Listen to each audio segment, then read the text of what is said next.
The price of freedom is death. We're coming to get our check. Black first, my brothers and my sisters. Welcome to the Afro Elite YouTube channel. I'm your host, Afro Elite. Before we get started, we're fashionably late, but I have a lot to cover, so I had to get all my stuff, my ducks in a row. So before we get started, please make sure that you guys hit that like button, which I can see you guys clearly have, because we're almost to what? We're almost to 70 pre-likes. So shout out to everybody for the pre-likes. What's going on? It's not saying anybody. Okay, there we go. For a couple of seconds, it was saying nobody was in the room. I was just trying to make sure I was correct. We have a lot to cover, brothers and sisters. All right. So before we get started, I know I got a lot of clips up, and then I just thought I have to label all of these clips. Otherwise, I'm not going to know where to get what. So I have to go through it, look at it, and then give each clip a title. So that's what was taking me so long. That's what happened. Shout out to everybody in here. I appreciate and am humbled by your patience. I really am. Okay. So Candice Owens, one of the, and I got to choose my words carefully. Instead of saying the COO, word, she's like a massa lover. I'm going to say that. One of the biggest, most notorious massa lovers in the last decade, bar none. Okay. She's been fired from her biggest platform, which was the Daily Wire, and we're going to look into that. But this is not going to be really a news piece, brothers and sisters. This is going to have us ask the question: does Candice Owens deserve to come back to the community? The answer is no, and we're going to show you why. So without any further ado, let's get into it by just stating the facts of the situation, just in case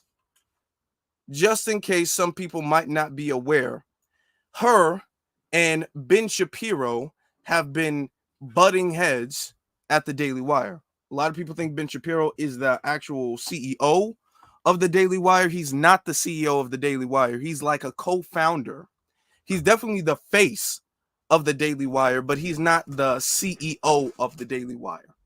Okay, so we're just being very clear about that. But before we play this one little clip, you have to, of course, protect the interests of this channel. So here we go with this. Copyright disclaimer. Under Section 107 of the Copyright Act 1976, allowance is made for fair use for purposes such as criticism, comment, news reporting, teaching, scholarship, and research. Fair use is a use permitted by copyright statute that might otherwise be infringing. Nonprofit, educational, or personal use tips the balance in favor of fair use. Okay, so get that out the way, because we're going to be using that. That's very important. Much of a background. I saw the video when everybody else saw it when I woke up. No one warned you about it. Nobody warned me about it. It looks like maybe he didn't know he was being recorded. It looks like it was some sort of a private event. I got no clarity on the issue that he was particularly speaking on, and in what was said, I can't respond to it beyond what he's saying because it's just ad hominem attacks. I don't know. Yeah, because it's not, we disagree, or yeah. I don't think she's correct, or maybe she doesn't know what she's talking about. It's absolutely disgraceful. Yeah, exactly. And so I can't respond to it on a level of intellect because there's nothing that he has expressed in that, at least in that short clip, that he fundamentally disagrees with in terms of what I said. But I will say that I'm not going to respond with the same ad hominem attacks. Yes. I don't think it helps further discussion. And if that was me that was caught on a video saying that about colleagues that I work with, I would be embarrassed. So I think that the video speaks more. So she's talking about the fact that Ben Shapiro's been going around essentially talking, and I think profanity might be, he's been talking crazy about Candace. And this is after she's been fired. This clip of her with Tucker Carlson was before. Now, even though Ben Shapiro is not the owner, he's not the CEO, so he doesn't directly have the power to fire anybody, she should have understood that he has major, if not the most influence of all of the speakers they have at the Daily Wire to get somebody fired or hired. So she had to go. I don't even know if the CEO, what his religious background is, but he sided with Ben very clearly. Says Candice Owens will no longer appear on Ben Shapiro's conservative news website, The Daily Wire. See, they're saying it's Ben Shapiro's because everybody, when you think of The Daily Wire, you think of Ben Shapiro. It was announced on Friday, March 22nd. All right. It's interesting they worded it that way. Controversial author Owens, they're saying controversial author Owens joined the media company in 2021 before falling out with co-founder Shapiro last year over her views on Israel-Hamas war. Daily Wire and Candace Owens have ended their relationship. Daily Wire co-founder Jeremy Broing tweeted on Friday morning, "The rumors are true. I am finally free," Owens shared on her X, which is Twitter, X account. Okay, yeah, we already got 100 people in here. I appreciate every single last one of you. And then it continues to say, representatives for the Daily Wire and Owens did not immediately respond to the Independent, which is where this website is coming from, Independent's request for additional comments. Owens' feud with Shapiro began Owens feud with Shapiro appeared to begin in November last year when Owens tweeted, quote, "No government anywhere has the right to commit a genocide ever. There's no justification for a genocide. I cannot believe this even needs to be said or is even considered at least bit controversial to state." Okay. So everybody knew what she was talking about. We're not really going to get into the details of that, but this is true. This is what she tweeted after being fired. The rumors are true. I am free. If you would like to support my work, you can head to CandiceOwens.com. Well, I will be directing my local pages, or you can gift. So she's saying she's taking a money cut, or you can give a gift at Go Candace, which is a donations, because she's taking a very big money cut. And then it says there will be many announcements in the weeks to come. All right. Okay. So it's really not that much. All right. It says, though she did not mention the conflict by name, her comments were widely interpreted to be referencing the war in Gaza. She later tweeted a Bible verse beginning, "Blessed are the peacemakers, for they shall be called the children of God." Quote, "You cannot serve both God and money," she added. Shapiro responded to the tweet on November 15th, writing, quote, "Candice," he called her out by name, "Candice, if you feel like taking money from the Daily Wire somehow comes between you and God, by all means quit." Candice replied, "You have been acting unprofessional and emotionally unhinged for weeks now. And we, keep in mind, not just me, and we have all had to sit back and allow it and have all tried to excuse it. I'll try to exercise extending understanding for your raw emotion." So apparently Ben Shapiro, and I believe this, apparently Ben Shapiro is just going unhinged at the Daily Wire due to what's happening in Gaza, which we are not going to touch on because that's not what the subject is tonight. That's not what it is. I just really have to go through this because this is what's going to start everything. It says Owens further addressed Shapiro's comments during an appearance on Tucker Carlson's X. Okay, I'm trying to speed through all of this stuff. It says, now you already saw the clip. Owens said she did not have any clarity on Mr. Shapiro's criticisms of her, that the remarks are just ad hominem attacks. You guys already saw what was said. So essentially, she was let go. She has been let go. I gotta stop this, right? She's been let go due to her comments on the Gaza situation, which I am not going to take a stance on because that's not what this video was about. But I do find it interesting. I'm not taking a stance. I'm not. I do find it interesting how hypocritical the free speech advocates are. That's all I'm going to say. I'm going to say that the free speech advocates have a tendency to be very one-sided when it comes to free speech, because it's free speech, which is why they needed the Daily Wire in the first place, alternative conservative media, because all of the other media is too liberal and doesn't permit free speech. But on the other hand, your free speech is limited to what the co-owners or the face of the company believe. So you know what I'm saying? Some would call it karma, to be honest. A lot of people would call it karma. But we're going to get into, does she deserve redemption? So she's been going around, Candace has been really going around trying to rebrand herself. Now I'm making sure I got all of the clips that I wanted to play, because there's so much stuff, and we will be taking calls as well too. Ladies and gentlemen, we will definitely be taking calls, so I wanted to make sure I got every single thing I had to on the subject. So let's look. We're going to go through some of the history of Candice Owens, and it is going to get real bad. Before we get to her rebranding stage, let's see why she even needed to rebrand herself. So we're going to, now come on now.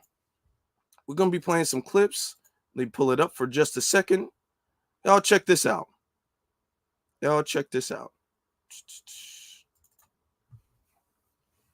Damn, okay.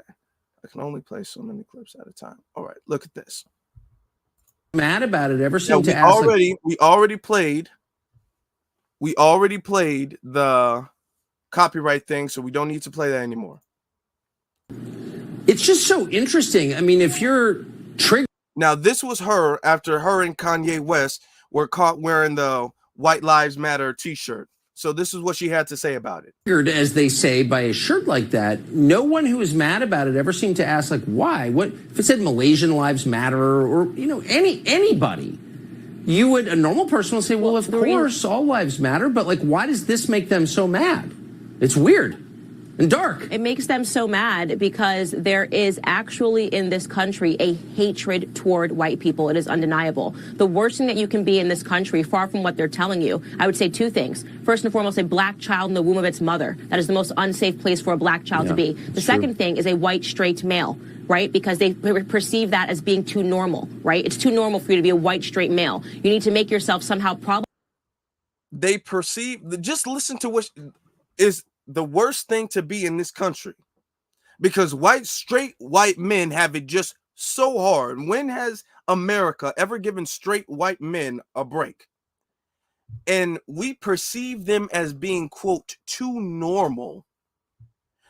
And this is what I say when people say the definition of an American, they mean a white man.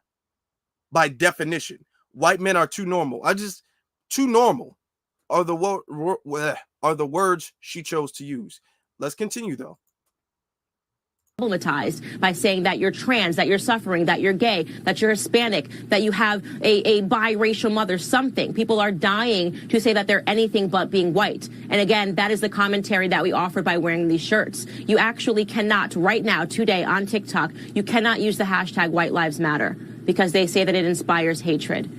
And in fact, banning the hashtag White Lives Matter is what inspires hatred. The saddest part of this, Tucker, which I want to add, is that after wearing the shirt and getting back here down in Tennessee, I went to a farmer's market and I had white people coming up to me with tears in their eyes. And I told Kanye this, tears in their eyes, saying, thank you so much, as if they're the forgotten people for just allowing us to have. I don't believe that. Our voices back. They've been sitting in silence, completely sidelined, told that they are not allowed to be American because there's a vicious narrative around that somehow black Americans are suffering from policing and therefore white lives can't matter. They do. It's obvious. Kanye was correct. Yeah. Okay. I don't believe white people are coming up like, finally I get to be heard. I can't believe.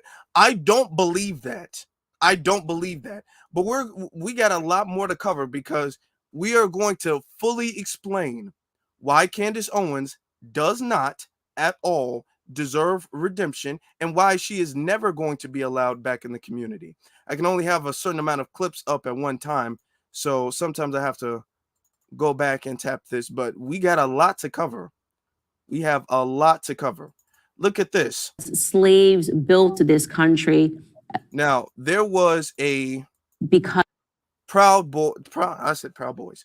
There was the Proud Family, the remake of the Proud Family. They did one episode. This was close to Juneteenth around slavery. And in the episode around slavery, the characters were talking about how slaves built the country, which is 100% true. It's a fact. It's a historical fact that they used to admit. Now that we're saying we need reparations for that, now they're saying slaves really didn't build the country.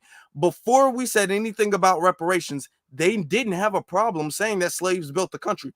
Donald Trump himself said slaves built the country, black people built America. But now that we're saying reparations are due because of that, now all of a sudden, well, slaves really didn't build the country like that. Listen to what Candace has to say about it. As slaves built this country, history betrays this narrative, okay? Let me first say, obviously, we all know slavery was abhorrent. It was an abhorrent practice all over the world, did not begin in America, and actually did not begin with white people, right? It still goes on today, and it is black and brown people that keep those institutions up. And actually, white people were the first people to end the institutions of slavery. France, the United Kingdom, followed by America. We were the first to put an end and to abolish slavery. So there's no question that it was an abhorrent practice. There's no question that it leaves a stain on all of the histories around the world, right? Forget just American history. Now, when people make that argument, white people weren't the first people to have slaves. Nobody makes that. These are called straw man arguments and deflective arguments. Nobody says that white people invented slavery. Nobody says that slavery did not happen anywhere else in the world. That's not relevant to the subject of slavery in America and reparations in America. It's not relevant at all. The only time you bring that up, and she's going to bring this up multiple times. You guys stay locked in. She's going to bring this up multiple times. The only reason why you bring that in, the only reason is if you're trying to water down the slavery in America. When you're trying to give a pass and water down the slavery in America, then that's when you bring that up. Otherwise, it's no need to say, what about over here and what about over there? We don't live over here and we don't live over there. Well, we live over here. We don't live over there and over there. So you pointing to other places and other periods of time don't matter. It doesn't, which is untrue. It's untrue, really. But it doesn't matter if America, if white people were the first to get rid of slavery and it wasn't out of morality. They keep trying to make it seem like it was out of morality. It doesn't matter. It really don't. That don't mean we don't owe you money because we got rid of it before everybody else. That doesn't mean that. But let's continue. We got 200 people in here already. Let's go. Let's continue. All around the world, it leaves a stain. But the idea that America was built because of slaves is so foolish. There is a reason why when the Civil War ended and when slavery was abolished, America was thrust into the Industrial Revolution. That's okay. Here's the thing. America had already started the Industrial Revolution during slavery. America had already started the Industrial Revolution really in the late 1700s. So it's not like after slavery, they're like, okay, well, I guess we got to find something else to do. That's historically incorrect. The Industrial Revolution was already going on in the middle of slavery. So slavery was not a hindrance to the Industrial Revolution, which is what argument she's trying to make. Because in the absence of using slaves, they had to come up with something else. And that something else was machines. And people were able to work faster and able to work smarter. In fact, prolonging slavery actually slowed progress down. Are you offended? Are you offended by the truth? I want you to be super offended by the fact that human hands cannot do what machines can do.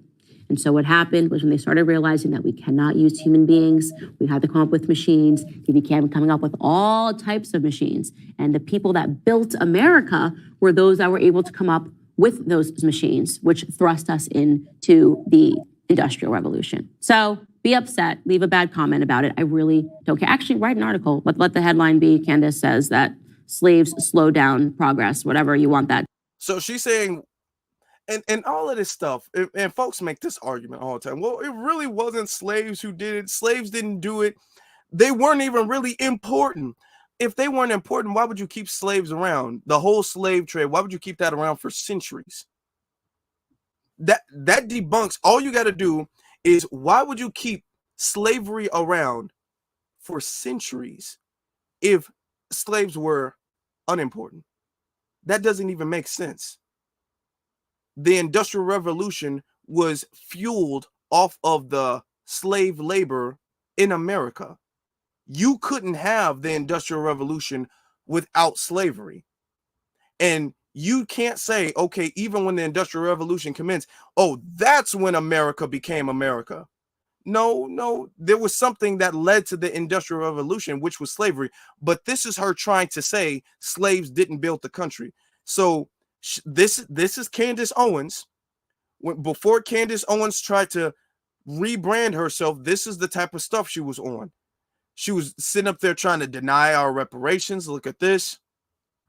You know, is it fair that there's no reparations, no restitution, nothing? So should the Japanese? Yeah, okay. That was more recent. The internment camps were more recent. And she keeps saying, should the Japanese? The Japanese already got reparations. She's really debunking her own argument. She's really debunking her own argument by saying that. Well, should the Japanese give reparations? Well, if we're going to be correct, they have gotten reparations. Everybody she's mentioned really has gotten reparations, to be very honest. But let's continue. Which nobody else built the United States of America. Everybody else who America has done something to and has aggrieved has gotten some reparations, which was equivalent to what they went through. Except us. We didn't get nothing at all. Nothing at all. She don't even qualify. She's sitting up there bragging about being Caribbean all the time. But let's continue. Should the Japanese get reparations? Sure. Should the Irish get reparations, by the way? Irish need not apply signs when they came here during the Progressive era. Sure. I mean, how far do we want to take this down? Irish got I'm going to tell you one. Irish got reparations. First off, nobody was harming them. They immigrated to a country. The fact that you can argue that immigrants deserve reparations because they didn't have a greater time, no, they don't. You immigrated to a country because this country was better than where you immigrated from. That is it. That is all. There is not a single person. And listen, let me be very clear with this. I want to be very, very clear with this. Not a single person in the world immigrates, not visits, not takes a trip to, not leaves for a little bit, immigrates to a country unless they feel that the country that they are moving to is better than the country that they're from. So the fact that you left your country to become a citizen of another country, that is your reparations right there. You can't complain about this other country because it was better than where you were from, and you made the decision to immigrate and become another citizen. Us as foundational Black Americans, we didn't do that. We didn't say we don't want to be a citizen of this. We want to be a citizen of America. We built America. We built it. So it doesn't apply to us. It applies to everybody else. Irish, did anybody force you to come over here? No. So by you coming over here with the potato famine going on in your own place, that's your reparations right there. That is your reparations. On top of the fact that you guys became white anyway, that is your reparations. Are we acknowledging that there are ugly spots in history? Because 60% of the world would be entitled to slave reparations if you wanted to play that game. What about the people that exist? 60% of the world wouldn't be entitled to it by America. We're talking specifically about America. And this is her whole thing. She brings up every place in the world to debunk reparations. Under the Roman Empire. What about the people that exist under the Ottoman Empire? What about the peasant Look at how far she has to reach. She goes back to the Roman Empire and the Ottoman Empire and the times of Jesus Christ. She goes all the way back centuries and centuries in the past that had at a place that was not even America to debunk the fact that we deserve reparations. What about the people that exist under the Ottoman Empire? What about the peasants that existed under kings? I mean, how far do people really want to take this argument before they acknowledge that there are ugly spots in human history, right? The only way that you can repair the past is by focusing on the future. So you just basically, okay, so it exists, it's real, it's horrible, but you got to move on and make something. You have to move on. Everybody has lived through terrible things in society. Really, there is not, if you're looking for victims, they're everywhere. There's something in your life that makes you a victim. There's plenty of things in my life that make me a victim. We could go around the room and everyone could share their victim story, right? That is the human history. And by the way, there's always going to be victims. Democrats like to sell this illusion that somehow society is perfectible. Of course it's not perfectible, because society is run by human beings and human beings are imperfect. So stop focusing on that. Start focusing on the things that you can focus on, which is how to make things better. Powerful place to finish up. Candace, thank you so much for joining me. Thank you for having me. Okay. So this has been Candace, and it gets a lot worse, y'all. It gets so much worse. Let's take that back. Candace has been used as a massa-loving puppet to spew anti-Black racism. And then you have a whole bunch of the white society be all like, well, hold on.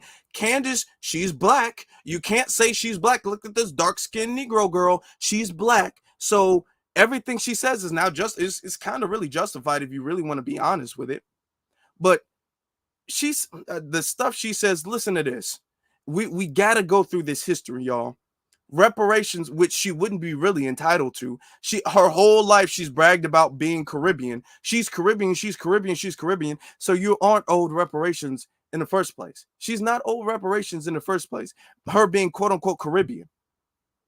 Even when people get at her about being Caribbean, she talks about like her great grandfather or something like that. So she has some ties to it or whatever the case is.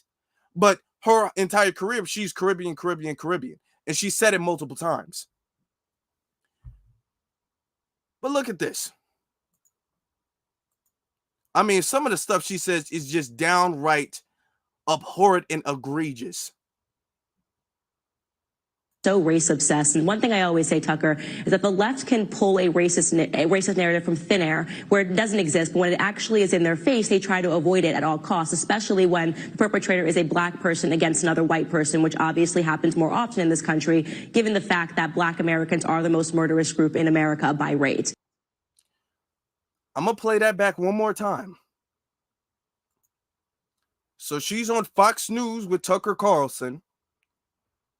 And there was a mentally deranged person who went on a incident where he drove a car into a crowd of white folks,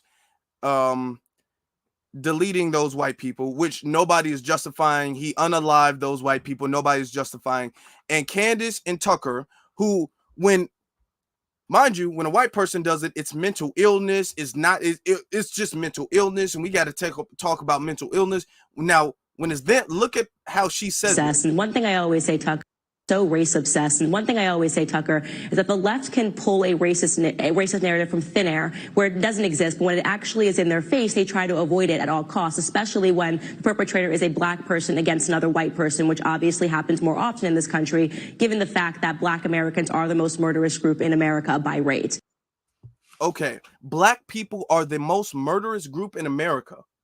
That's what she's saying. And this is not the first time she's going to say that either. She's going to say that over and over and over again. So knowing all of this stuff, I know for a fact Candice Owens does not deserve redemption. She doesn't deserve that. Now, we've already discussed that Candice has been getting into it with Ben. So if she did not know when it was going to happen, she knew for a fact that it was not an option. She knew that it was an option that she might have been gone. She knew that there was a chance that she might be gone. So what she tried to do is create this escape hatch. So she's going to the Black community And she's trying to rebrand herself, give a very soft rebrand as this person who really loves Black people. And there's so much. She's dissed Juneteenth, saying Juneteenth is a fake ghetto holiday. It's so much stuff. But she understood when she was really getting into it with Ben that her chances of staying at the Daily Wire was getting thinner and thinner and thinner.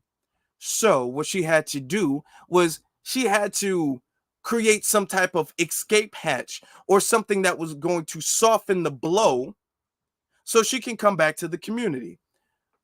Let me show you this. And this is just sad. This right here is sad. Now, I had to mute the original sound because she's playing a music video, which is very interesting because we can't play 10 seconds of music here without getting a strike, but I just think that's interesting. So I muted it in the beginning, but this is her dancing the Biggie. A limousine with the chauffeur. That's where I'm at right now. That song really does still slap, you guys. Why am I playing it? Because, well, I told you, I am having the blackest week ever. First off, did you see that dancing? Did you see that? I know she's sitting down. I know she is, but did you look at it? If that's not the most white girl trying to act Black girl dancing, look at that. A limousine with the chauffeur. That's where I'm at right now. That song really does still slap, you guys. Why am I playing it? Because, well, I told you, I am happy. And that song really does still slap, guys. Okay. All right. You can tell she don't be around no Black people. You can tell she don't be around no Black people.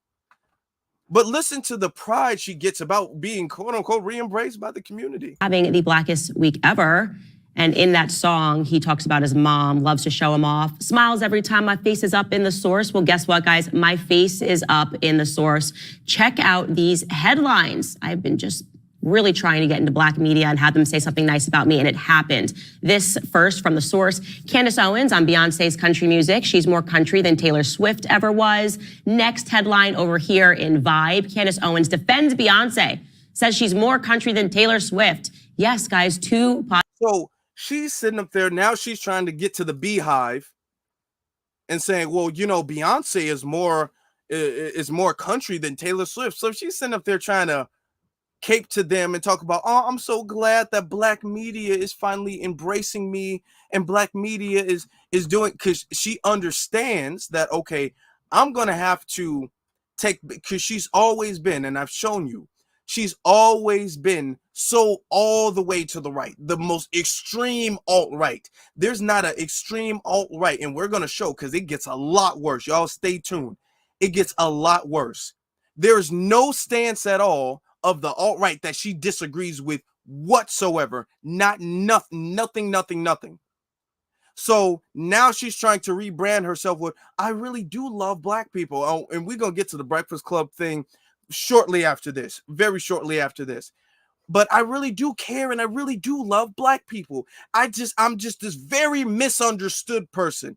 People take small clips of things I say, and I've been just misunderstood because this video you're seeing right here happened 3 weeks ago. So she got the heads up 3 weeks ago that, yeah, I might need to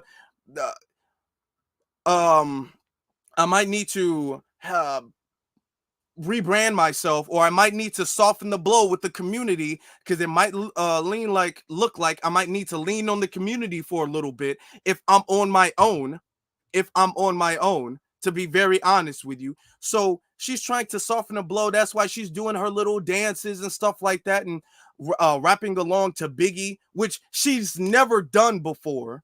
This is so foreign to her. You can clearly tell by her dances. She's never done that whatsoever. Okay. And then talking about, I've had the Black Beyonce is better than Taylor Swift. Okay. All right. You're saying that because she's trying to kind of ease her way back. Listen to this. Then she's going on multiple different podcasts, stuff she's never done before. Positive headlines, and we are celebrating because I also have a ton of media booked up. Look, this is a picture of me and Joe Budden yesterday. It actually happened. We sat down. I'm going to tell you about that discussion. I don't think it's going to air for another week, but I'm going to give you guys the scoop. So, okay. So she's getting embraced by Joe Budden. She went on the Joe Budden podcast. She's been going on a lot of different podcasts as well, too. This is her. Let me see. Where is it? Okay. This is her on the Fresh and Fit podcast after our edition with join Candice Owens and some lovely lady. But it's not like the Fresh and Fit is for the Black community. But this is Guys, for her. welcome to Fresh and podcast after our edition with join Candice Owens and some lovely ladies in the panel. We're just gonna get right into it, man. Might as well. We might as well. Chris, you got a quick announcement, then we'll get right into it. Go ahead. Candice Owens. Next. Everybody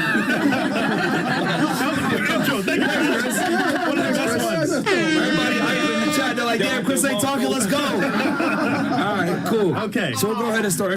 So she's been really going, and I'm playing all of this before I play anything with the Breakfast Club. Okay.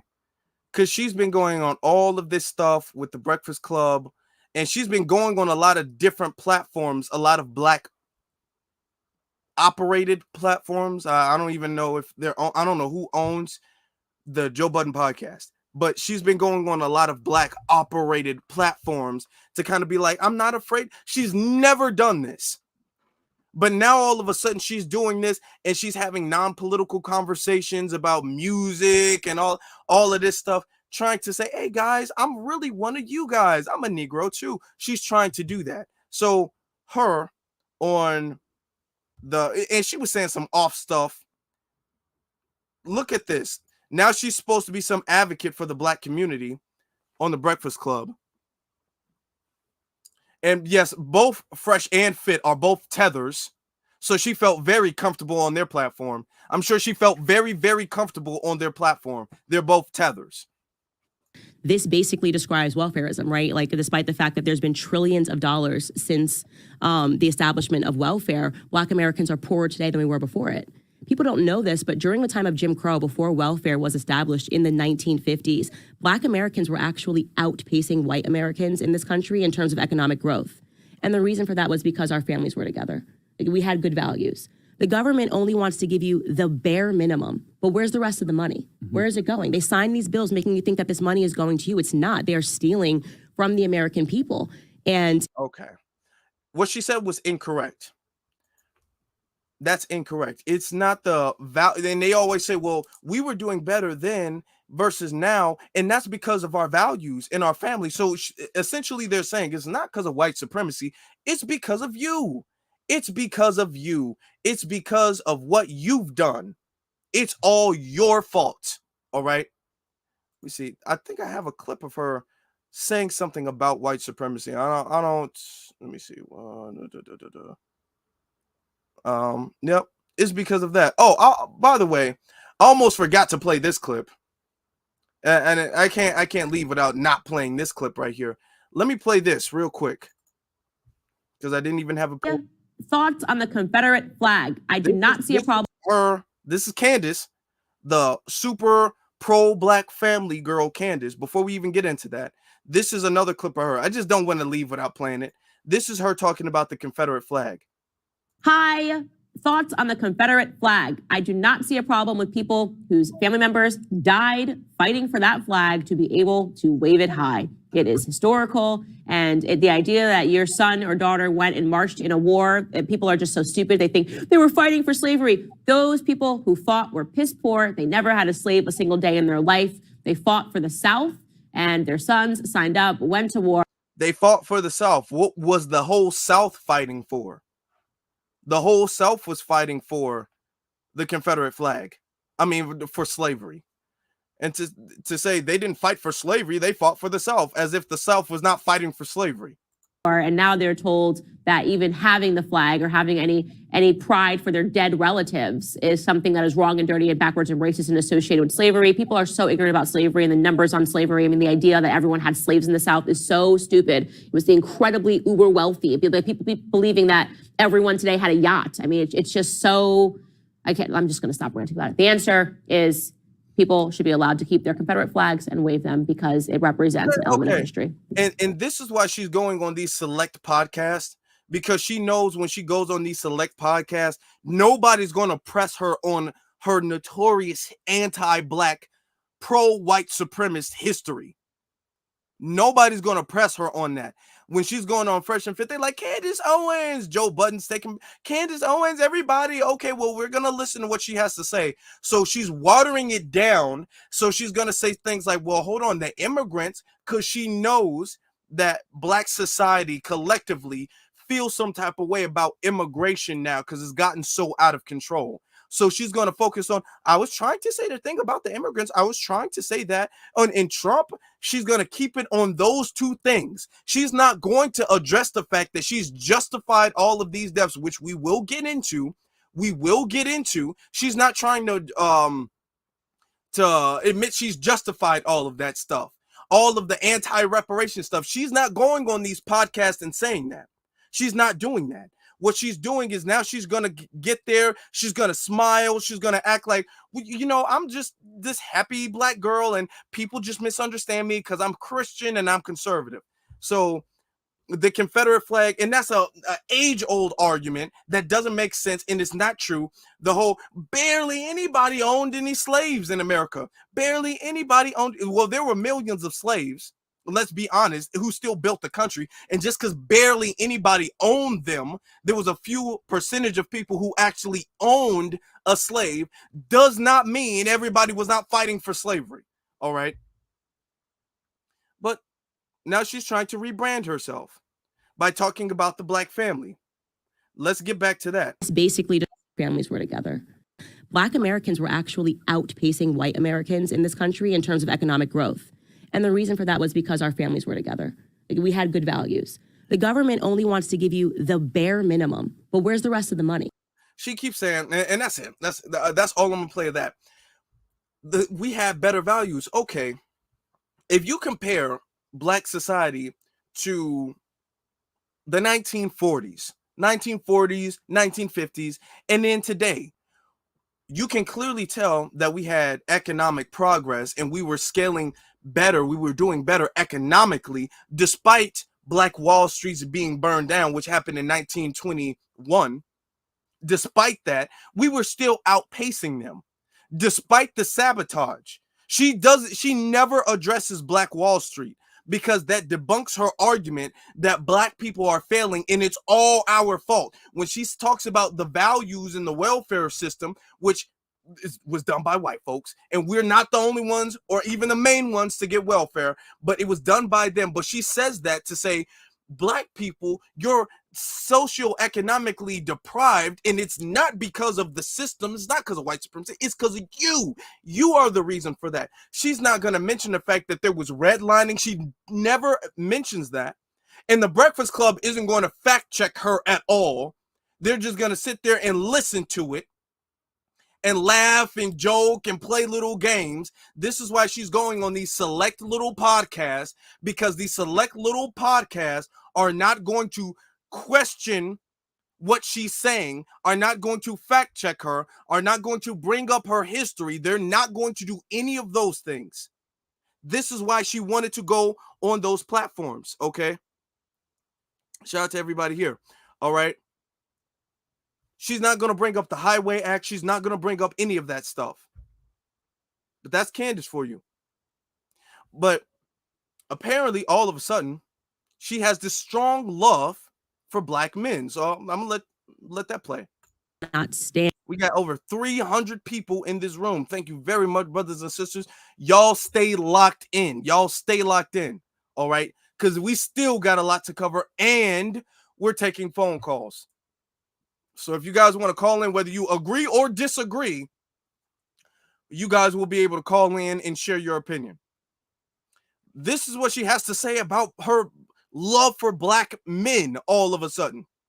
And I cannot stand, nothing makes me angrier than seeing the intentional feminization of Black men.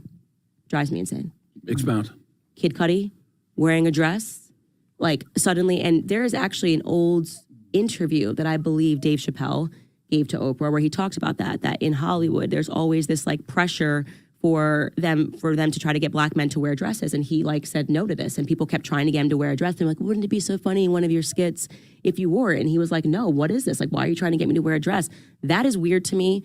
It's super toxic, and for some reason when I see that, like the hyper feminization of Black men, it does something to me spiritually. Like, it makes me want to snap. Okay. So now this is something she's literally never addressed before. That's something she's literally never addressed. She's addressed feminization of men. She's never said it was black men who make her upset about it. She's never said that. It's black men who make her upset about it. So all of this black family and black men and all of that stuff made people ask, because the question was going to pop up, but you married a white man though. So that's what was asked. The hyperfeminization of black men. Okay, as true as that may be, that's something Candace has never, ever expressed she has an issue with specifically about black men. When she was addressing Henry Styles and all that, it was men. She was saying men, not black men. She never brought up Dave Chappelle and then that interview he did with Oprah. That was never an issue. All right. So all of this, the black man, okay. So the question, of course, would have to be brought up about her being married with a white man, to a white man. I want to go back to something you said earlier, because I know a lot of people will hear you say, well, Candace, you're speaking a lot about, the black family, but then you married a white man. Yeah. Dr. Umar would have a huge problem with that. Yeah. Are you familiar with Dr. Umar? I have heard of him. I have not listened to him, I'll be honest. Mm-hmm. What is his argument? And the whole I've heard of him, even though she might not listen, I believe she probably doesn't listen to Umar. I'm sure she probably doesn't. But folks getting up here and acting like they don't know who Dr. Umar is that's just not true. That's just not true. That's not true. I damn near want to say you cannot be a black person in America who touches on social and political topics at all and not know who Umar is. You got comedians who know who Dr. Umar is, and they don't touch on any type of political or social issues. So everybody, you can't really be a black person in America and not know who. So I don't believe she didn't know. Like, no, Dr. Umar, I heard the name before it rings a bell, but who is that exactly? Like, okay, all right, sure, okay. But this is what she has to say then. I'm just telling, she's lying and trying to fix this up the whole way through. And actually, if you could just repurpose his argument. He feels everything black. No. Yeah. Yes, it is. Every damn thing. He feels black men should be with black women, because when you're talking about it from an economic standpoint, you want to grow the wealth as a black family. But that and if you marry somebody from another race, then, your wealth will be with that person, and he doesn't like that. Okay. I would love to talk to him more about that, because, it's always very interesting to me to hear this paradox of black people who will make an argument that, the system is racist, and then also make an argument like this, which is essentially making an argument for the Supreme Court to revisit Virginia versus Love and basically say that black Americans and white Americans shouldn't be marrying. I think the greatest thing ever is when people come together on the basis of who they love and get married, Okay. If that's the case, then you just can't, that's the all lives matter energy. So if she's on that all lives matter energy, why the hell is she sitting up there talking about the black man? And it bothers me so much when black men are emasculated and buck broken, and the black family's wealth, and black this and black this and black this and black this. And then they say, okay, well, you married a white man. Well, I don't think that matters. Okay. You can't be this staunch advocate for the black family if you chose, because that's your option, you chose to make a family with a white man. You chose to have the white man's family, and now you're sitting up there talking about how much you love black families and how much you're an advocate for black men specifically. And we'll get into that a little bit later, because she said some things about T.I. that I thought was very egregious, and that I don't think anybody else has really addressed in a certain way. So let's continue with her explaining her white man, her zaddy. For me personally, I never thought of my husband as a race. This is very interesting to me that see people go, she's married to a white man. When I look at my kids, I'm not like, oh, my kids are mixed. I married the person that it made the most sense for me to marry. I have a mind that is just, if you even knew half the things that I'm thinking about, the stuff that I'm reading, just go all the time. It was difficult for me to find a partner that was a challenge to me, the challenge that I needed, whether you want to say like an academic challenge, whatever it is, with my same interests. It just was. what you will know, a lot of times people think that when people come together, it's because of how they look. Actually, I actually read this in a Thomas Sowell book, or maybe it was a Shelby Steele book. People tend. And anything from Thomas Sowell or anything from him is a lie.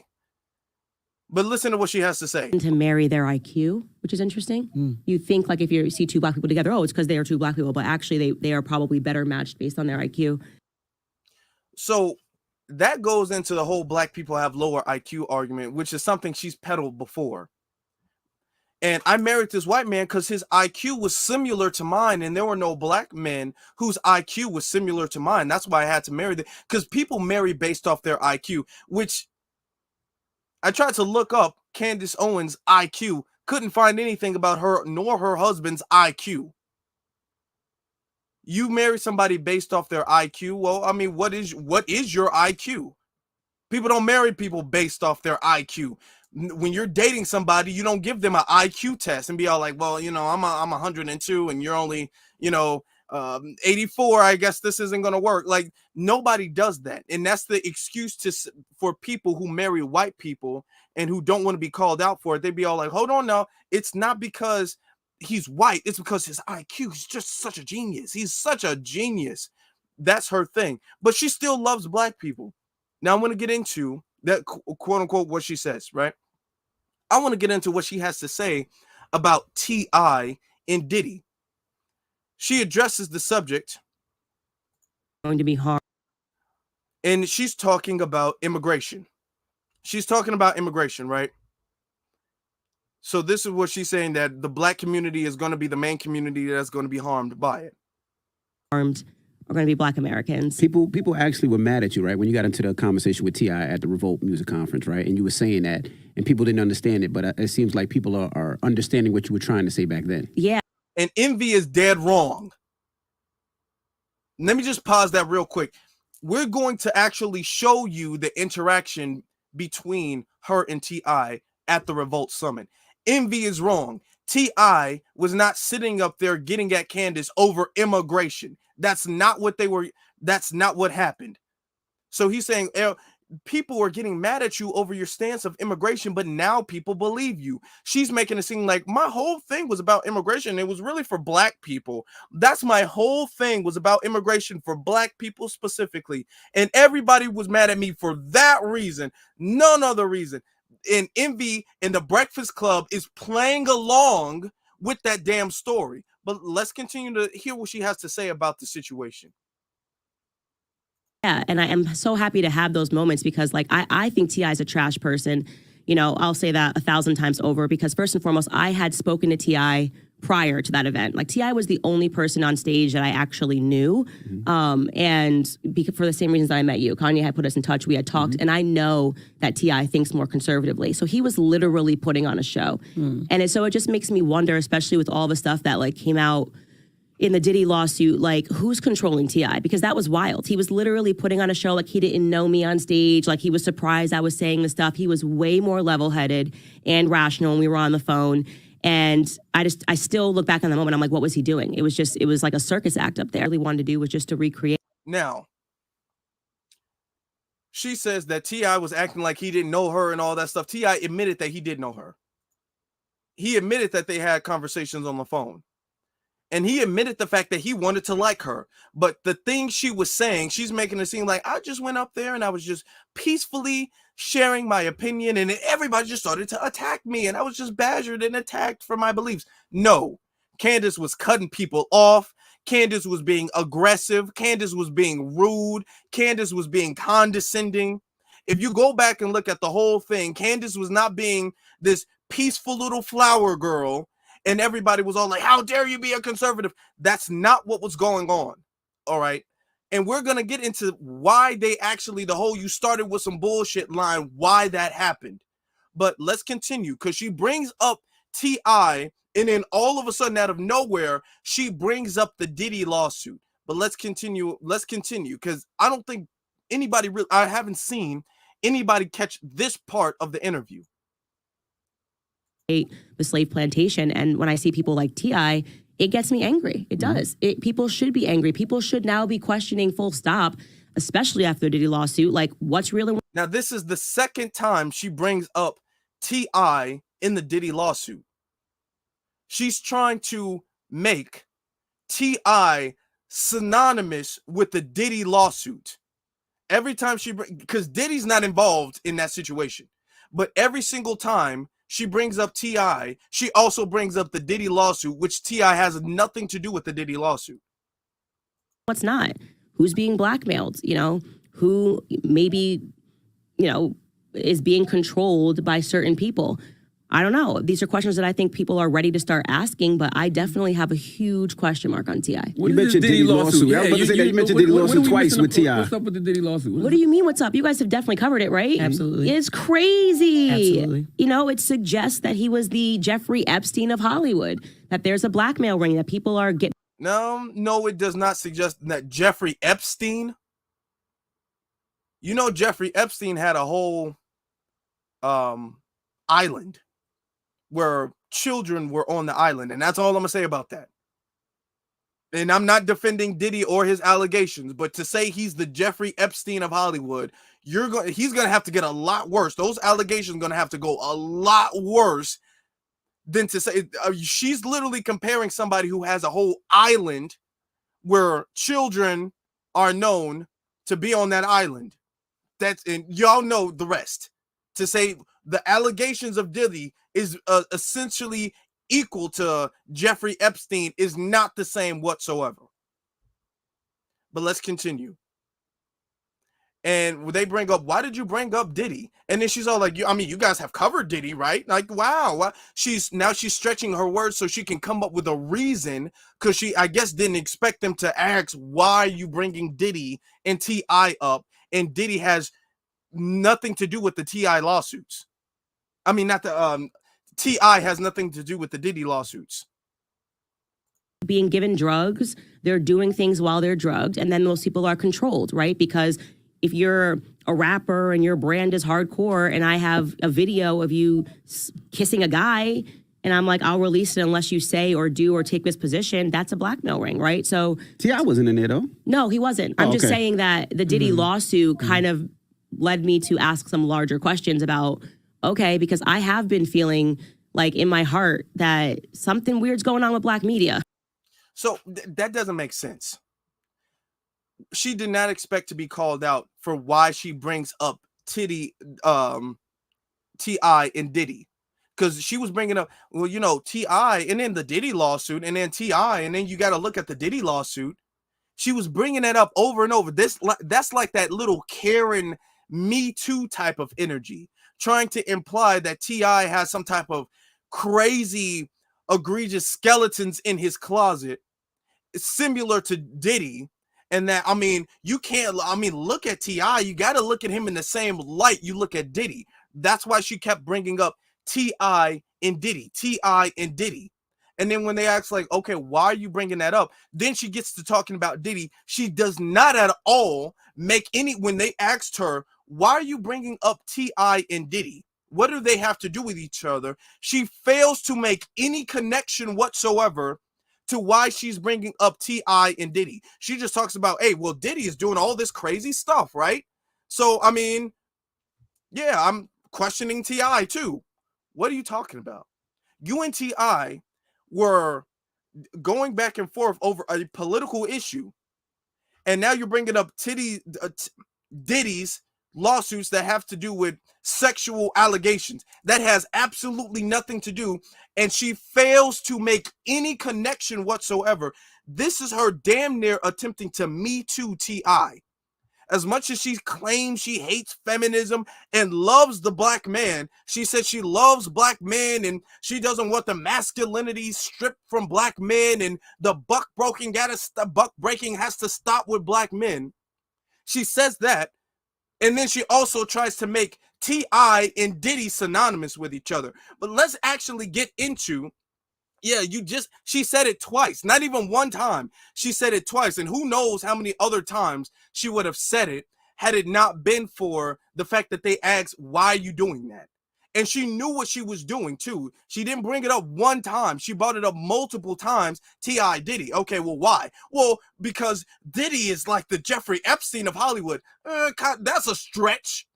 That's a very, very big stretch right there. He's just so bad. Okay, well, what does T.I. have to do with that? I'm just saying, like, I mean, somebody might have a video on somebody and blackmailing somebody, essentially saying that somebody might have a video on T.I. doing something crazy. She makes no connection. There is no proof whatsoever. That's damn near Me Tooing T.I. because they had a political disagreement. And let's get into the situation, or let's get into the altercation, the situation with T.I.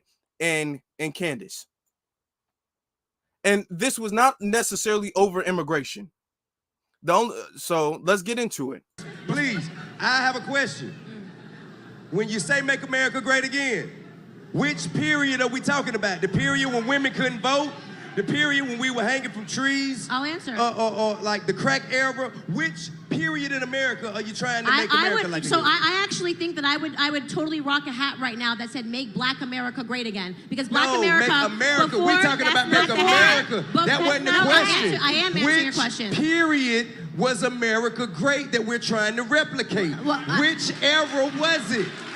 And the whole thing about make America great again, that's supposed to be like a if you know, you know. Because we've been going on years and there's not been a defined definition period of time. And Donald Trump knew what he was doing. For all of the Trump support, the black Trump supporters, Donald Trump knew exactly what he was doing.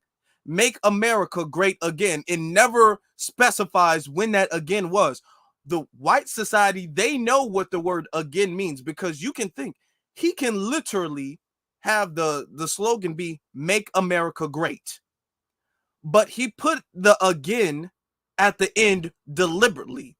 He deliberately put again at the end because he knows white fragility, and he knows white people are going to reminisce on, oh, I wish we were back in control all the way. I wish we had all the power. That's why he put the again there, to get at them, to pull their little heartstrings and be like, again, come on, you guys used to be able to just call them the N-word and nothing could happen to you. Now you would get fired. So come on, let's do this again. Let's bring it back to that point in time where you had all the power. You had uncontrollable power over these Negroes. That's what the word again means in Make America Great Again. Otherwise, if I'm not telling the truth, otherwise there would not need to be again. You could just say Make America Great. But he deliberately put the word again there because it's a wink, wink. You know what I mean when I say again. You know what I mean. So this is what T.I. is asking. What is again? Why are you saying that? If you're supporting Make America Great Again, when is the again? And this is what Candace has to say in response. Tell me. I think I'll answer your question. I'm ready to answer your question. Which era was it? What? Which era was so great? Here's the thing that you guys are forgetting. America was actually one of the slavery. Now, this is her answer to it. This is her answer to it. Here's the thing that you guys are forgetting. America was actually one of the slavery was all over the world. All over the world. America was. I'm not saying it's okay. So why are you saying oh? Amen. America was one of the first countries. I want to like you so bad. I'm trying to answer your question. Smart. I want to like you so much. Now, the first thing she says to defend Make America Great Again was, hold on, slavery was all over the world. So, and I told you she was going to bring this up. She brings this up every single time. This is, and I played like 3 or 4 different clips of her bringing this up. Every time she's going to water down the slave trade in America. Every single time is, hold on, now the whole world had slavery. That has nothing to do with the question of Make America Great Again, because she's going to go back to, well, slavery, it was bad, but everybody was bad. So you can't really, if everybody was bad, then nobody was bad. So America's not bad for slavery. Slavery was not that bad. That's what she's saying, all right, with that. Otherwise, why would you bring that up? But let's continue. Can't answer the I want to question, hear doesn't y'all. I matter. want to be able to hear them. I want to be able to hear If I can't answer them. the question and you're just going to boo when I say slavery was all over the world, which is a fact, why are you booing a fact? Because you're making light of. No, I'm not. You're making light I of haven't the gotten to my enslavement points. I'm not of making people that look like us. You can't make light of that. That ain't nothing I you haven't breeze even over. finished the sentence. How am I making You light of started anything? with some bullshit. Okay.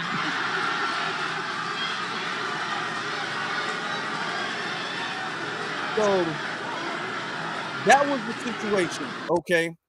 And the whole thing, which is why it was really bad when, and I'm gonna show you this clip again. It seems which like is people why it was really First people bad that are when going to be harmed Envy brought up are going to immigration. be Black Americans. People actually were mad at you, right? When you got into the conversation with T.I. at the Revolt Music Conference, right? And you were saying that, and people didn't understand it, but it seems like people are understanding what you were trying to say back then. No, nobody's understanding that because you just saw in full context the situation between her and T.I. You saw that, and then you saw T.I. try to give her a pass, like I like you, but you cannot make light of that because that's what she's trying to do. Anytime she's trying to say, well, yeah, slavery was bad. I'm not saying it's not. Which there's nobody who's not going to say slavery is bad. There's nobody who's not going to openly say slavery was bad. They might say it behind closed doors. Slavery was good, but in public, they'll always say slavery is bad. Slavery is bad. Of course it is. They'll always say that. But the problem is the fact that when they say, oh, when is the great? And then you are like, well, slavery was all over the world. So you can't say America wasn't great because of slavery, because that don't count. We got to wash over slavery. It wasn't that bad because it was everywhere else too. This isn't a whataboutism. Well, America was the only place that has slavery. Nobody has ever made that argument. But that's what she started with. And then when T.I. checked her, now she's trying to associate T.I.'s name with Diddy to slander his name and to make him, because people will think like, well, Diddy does have all these sexual allegations, and Candace was saying T.I. and Diddy and T.I. and Diddy. She did that deliberately by trying to make their names as close as possible, despite the fact that her and T.I. fell out due to that revolt thing over a political problem, and Diddy has a sexual allegation, and they're not connected at all. All right. So when Candace got fired from her thing at the Daily Wire, I wound up saying this. This is what I had to say about it. Let me take this off the screen real quick so you guys can read it. Also, there's another thing I want to show you all real quick. Hold on. It's another thing I want to show you real quick. All right. Now, it says right here, don't forget there hasn't been a single black killing that Candice Owens hasn't tried to justify. George Floyd, I mean, she's made a whole documentary trying to essentially justify George Floyd's killing, trying to say he was not killed, he died of fentanyl. That is her thing, which is saying the police was not wrong and they shouldn't be punished. Breonna Taylor, oh, we got some clips of that. Jordan Neely, we got some clips for that too. All of these people, she's tried to justify their death. And this is something that the Breakfast Club is not going to question her on. Joe Budden's not going to question her on. Fresh and Fit is not going to question her on. They're going to sit there and act like, well, this is a conservative and she might have some different political stances and different political views. But, you know, we can just agree to disagree on that. So I continue saying, so I'm not going to give her any grace or excuse her years of treachery because she made a couple of good points. Because that's what people like to say all the time. Well, hold on, Afro. She did make some good points now. You gotta admit the immigration is a problem, man. So she made some good points, dog. No, I'm not excusing none of that. All right? I'm not excusing any of that whatsoever. Let's get to some of the things she said about black people and I want you to see it, not just me tell it to you. Why don't you see it? Look at this. This is her about Ahmaud Arbery. Lynching. I am fully expecting to see a video of a mob of white people maybe with a rope, maybe with some guns, just marching down the street towards a black person so that they can kill him and make a mockery of him. That's what you should have expected based on the rhetoric that was perpetuating, and everybody was outraged left and right because of this 10-second clip. What I actually saw watching the video left me with more questions than answers. First and foremost, he was not being pursued in the video, obviously. It looked like he was running towards the car, and then when the two people who had guns, he was being pursued in the video. The man who was recording the video, and all of this is a lie. All of it. This is her trying to justify that. All of that is a lie. The man who the man who recorded the situation, he was following Ahmaud Arbery. The truck pulled around the corner because they were trying to cut him off. They were trying to meet him in the middle so he couldn't circle back and run away. So they tried to ambush him. It's not like he saw a truck and he was running to the truck. That doesn't make any sense if they're trying to make a citizen's arrest and he's charging to them. They tried to cut him off. So there was two trucks. Both of them were in pursuit. All of them had guns and all of them were following and chasing and hunting him. That's what was going on. But listen to what she has to say about it. He went around and he attacked the person. So that actually left me with a lot of questions of like, what is going on in the circle? He went around and he attacked the person. Boy, it is wild, the double standard of self-defense that we got going on here, because this is going to be just remember she said this. I'm going to take it back. Remember she said this when we get on to Jordan Neely. Remember she said this, that when we get on to Jordan Neely, remember she said this. Towards the car, and then when the two people who had guns, he went around and he attacked the person. So that actually left me with a lot. The two people who had guns, he went around and attacked the person. Guys, I'm promising you all, remember when that she said this, because she's not saying that this is self-defense. She's saying that he went around and he attacked two people with guns. Him, this unarmed jogger, is going around and attacking two white men with shotguns. That's what she's saying this is. And she's not framing it as self-defense. She's framing this as an attack. Okay, keep this in mind, because this is going to be important later. Of questions of like, what is going on in this circumstance? Who is recording this video? Because the person who was recording the video was obviously catching up to the situation. He hadn't been trailing this person. And I just want. And that was a lie too. The person who was recording the video was fully a part of the situation. I wanted to know, how did everybody watch this 10-second clip and instantly think that this person was completely just a jogger who was being lynched? I don't even understand how that came across. Secondly, I noticed in the video and after reading reports that he's wearing khaki shorts. So just an easy question to ask is, if you are just a jogger and he is being described in the media as an avid jogger, this is something he does all the time. I do not know any avid joggers that jog in khaki shorts. Now, again, that's a question. That is not insinuating anything. It just is saying. Yes, no, it does. It's insinuating. She says that's a question. It's not insinuating anything. Then why would you ask that question then? Because that's a very irrelevant question. What she's trying to do is she's trying to make the argument that he was not a jogger. He was not just innocently jogging, which is what he was doing. He wasn't just jogging because he had khaki shorts on. So that makes him a criminal for having khaki shorts on. You don't know why he had that. That might have been the only thing he had at the time for whatever reason. But she's saying, well, because of his khaki shorts, he wasn't just jogging. That if you looked at the video, you probably should have had more questions than answers. And yet the media and everybody was issuing a verdict that this was some crazy situation where a couple of white people woke up and thought, you know what? Today, I want to lynch a black person. And I think this is the right guy. I see someone. Let's go for it. Let's get in our pickup bed and go find ourselves a black person. That was actually just made no sense. But people rarely pause to think, because people are desperate to foster this race narrative in this country. And because there's not many examples of people being lynched or black people being pursued on foot by white people, the media really drummed this one up. Now, there's not many examples.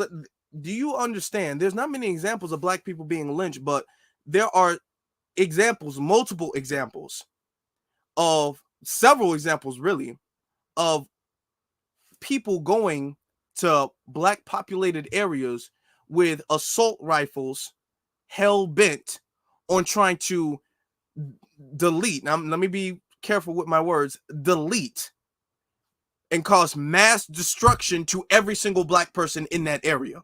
You can talk about Dylan Roof. You can talk about Peyton Gendron. You can talk about Ryan Palmetto. You can talk about all of these people. But we don't have a lynching problem. We don't have a problem where white men are trying to do that to black men. We don't have that issue.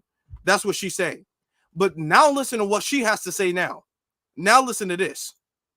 Now the problem is black people. We have a culture issue in Black America because we constantly accept this lie that somehow we're the societal victims. You know, when in fact, when you look at the stats, if you want to start playing the race game, we're going to be the ones that look bad. You know, we represent 13% of the population, but we account for 40%, approximately 40% of all of the murders in this country. Whereas white... And that's a lie. That's a big lie. People account for 61% of the population, more than half of the population, and they commit less murders than we do. You can't just go around pretending that we are the people that are constantly being oppressed and are the people that are constantly, being hunted. So she's saying that white people commit they're way bigger in population, and they commit less crimes than black people do. So what about, this is her, what about black on black crime? So Ahmaud Arbery gets lynched, and then she's all like, well, what about black on black crime, essentially? Down when we know that black people kill white people at 2 times a higher rate than the other way around. Black people kill white people at 2 times the higher rate. Where is that coming from? They never cite a source when they say that. Where is that statistic coming from? That black people are twice as likely to kill a white person than a white person is to kill a black person. So we out here hunting white folks, is what she's saying. Where is that coming from? This is why I say all of the stuff she said about, we didn't build America and slavery was everywhere, all of that stuff. This is the reason why she's completely unredeemable. These things right here. This was a young man who was jogging and was hunted down, and she's trying to say, well, what about black on black crime? We're worse than them. That's what she's saying. And I'm not saying this, by the way. Nah, you're done. Your parents tell this is her and her comments on Breonna Taylor. You not to hang out with the wrong people because you can end up in the wrong circumstances and you can get yourself into trouble. This is something that we learn when we're children, when you become a teenager, when your parents are trying to guide you and make sure that you don't hang out with the wrong people or fall into the wrong crowd, as we like to say. But for whatever reason, this is no longer being held as a norm for Black America. It doesn't matter if we're hanging in the wrong crowd. It doesn't matter if we're actively helping our boyfriends move drugs, which is what Breonna Taylor was actually doing, okay? This is the truth. You can head and you... Now she's saying that he was active, and she's peddling the lie that Breonna Taylor was some type of drug-dealing queen pin. She was a drug-dealing queen pin, and that's the reason why the cops were there in the first place. And she was actually doing that. Listen though. You can read all of the police investigative reports. It doesn't matter that the police had an actual warrant to be at her place, that they had been trailing her, that her name was on the warrant when they showed up at her place. It was not the wrong address. Everything the media told you was a lie. The police officers had every right to be at her property. They had been monitoring that property for weeks. They had a poll camera watching every single thing that group of people did, because they were involved in meth, crack cocaine, they were moving drugs, and Jamarcus Glover was the person who was at the center of it, okay? And when they went into the house, now all of this stuff was a lie to justify the fact that she was just in her house, laying up, sleep in the middle of the night, and the police came, bust through the door, and then started firing and laying shots to everybody. And then she's sitting up there trying to make it seem like she's trying to make it seem as if there was meth, crack, drugs, weapons. They were like the Al Capone of okay, all right. And when the police went in there, bust in the house, no knock warrant and everything, they didn't find anything. They didn't find anything. They haven't found. They said, oh, they were getting drugs through the mail. They were getting drugs through the post office. When you asked the post office said, no, that didn't happen. No, that didn't happen. We didn't say that. We didn't tell them that. So the warrant was bogus. They got an unethical warrant, busted in her house, and shot her up. That's what happened. I'm going to ask this poll. I'm going to have a poll. Is Candace redeemable? So I just started this poll, and I'm going to put this poll to, let me see, the top. Going to pin this. No, I think it's already pinned to the top. So you guys tell me as we continue with this. The truth. You were told that the police officer shot her while she was asleep. No, she was standing in a hallway, right? You were told that she had nothing to do with anything and it was all an accident. It was not an accident, okay? She was knee deep in drugs. You can actually log on and read the transcripts from when her ex-boyfriend, Jamarcus Glover, got arrested back in 2018. They actually recorded their jail conversations between her and the entire network of the people that were moving drugs through the neighborhood, okay? He was asking her to do things in his place. She was involved. And when you look at the transcript, it does not say any of that stuff. She was also made it very clear that she was worried because she loved him so much that he was going to end up in serious trouble one day. Unfortunately. And all of this was a boyfriend that she was not with at the time.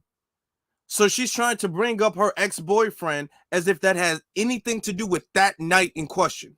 She didn't worry enough about herself and what trouble she was going to be in one day. This is a case that comes down to personal responsibility. Of course, the most important part about this case, which no one is talking about, is that they fired first. They shot a police officer, and I shouldn't say they, I should say the guy that she was with at the time, Kenneth Walker, fired and shot a police officer before hiding behind her and running to the back of the house. And she then took all of the bullets from the... And that's not what happened either. He did not hide behind her and run to the back of the house. He fired. It's arguable because in court, they couldn't even prove who fired first, to be very honest. But he said that he feels he fired first. They started shooting. They both dropped to the floor and they were able to get Breonna. They were not able to get him. He did not use her body as a damn bullet shield, a human shield. That's the narrative that they like. He used her as a human shield. That's not what happened. Returning bullets from the police officer as they were standing in a hallway side by side next to each other. So the police come, they knock on the door, okay? And they say police. Why do we know that's true? Because Kenneth Walker himself verified that him and Breonna Taylor heard the knock at the door, and the neighbors. No, he did not say they heard a knock at the door. He said they were in the bed, and then next thing you know, they heard a loud bang at the door because someone was breaking the door in. That's not a knock. You knock on a door versus you taking that log thing that they use and you start banging the door in. So he says out of nowhere, the door just started coming off the hinges. That's not a knock on the door. Police, we need to talk to you for a second. That's not what they did. Came outside to speak to the police officers. The neighbors have verified that the police officer said it's the police. No, that didn't happen either.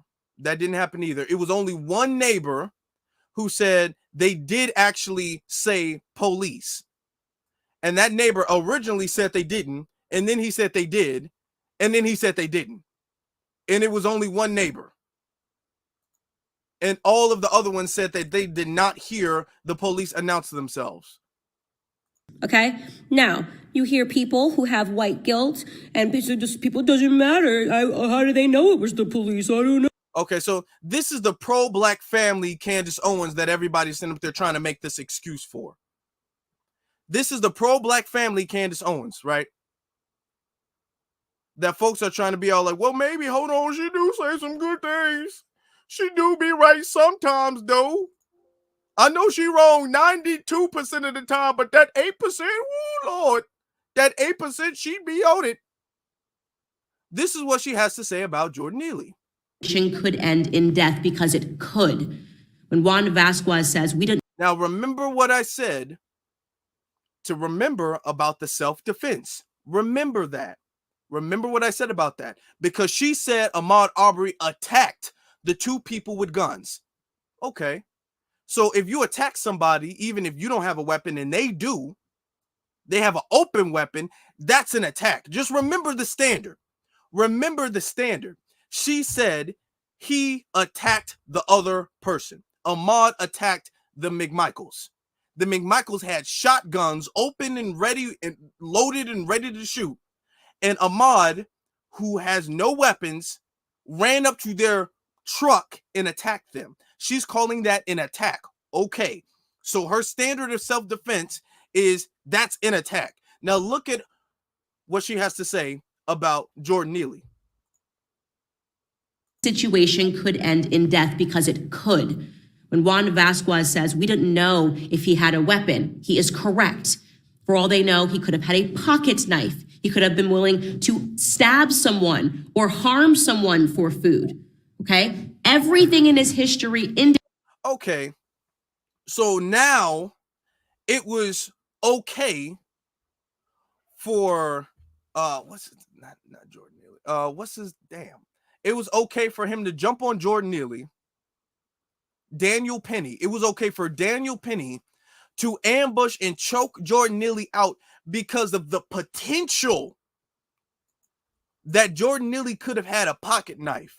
So in Ahmaud Arbery, when he attacked people with self-defense, that's not self-defense. He can't fear for his life because, oh, that standard is, I mean, it's night and day, that standard. He can't fear for his life that two men are running towards him and charging him with not assault rifles, shotguns. He's being ambushed and he's got multiple white men around him with shotguns and he doesn't have a weapon. That's not self-defense. He didn't fear for his life. That's him attacking them.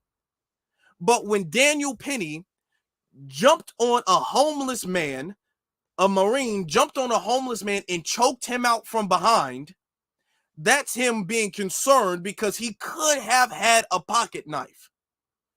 That's the standard of self-defense she's moved. It's night and day with her. Look at what she finishes saying. Indicates that you are dealing with somebody who is a repeat violent offender, but they don't care. 42 arrests, and she still says he was murdered. 42 arrests, and there are still people protesting an unjust end to his life. Why? Well, you know why. Obviously, he was killed by a white man. And that's what it all comes down to. It doesn't matter what a black person does. If you are a white person and you do anything to subdue them, then you are a horrific, backwards individual. And it was probably. And she's saying, if you're a white person and you do anything to subdue him, it's first off, it was not his right at all.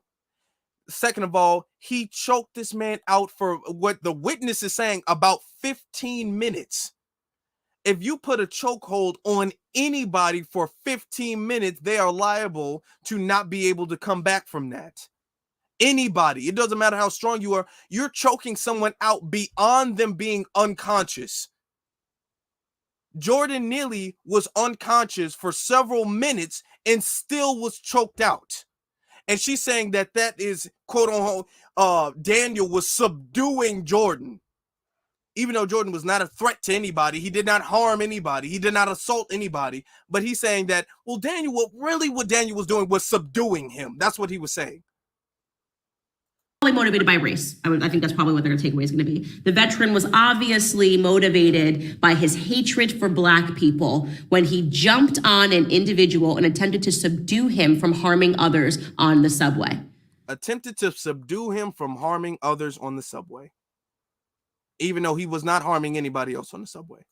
Here is my honest takeaway. I am so serious when I say that America has gotten soft on mental illness. I talk about this every day on this show. I show you what people are doing on TikTok for views.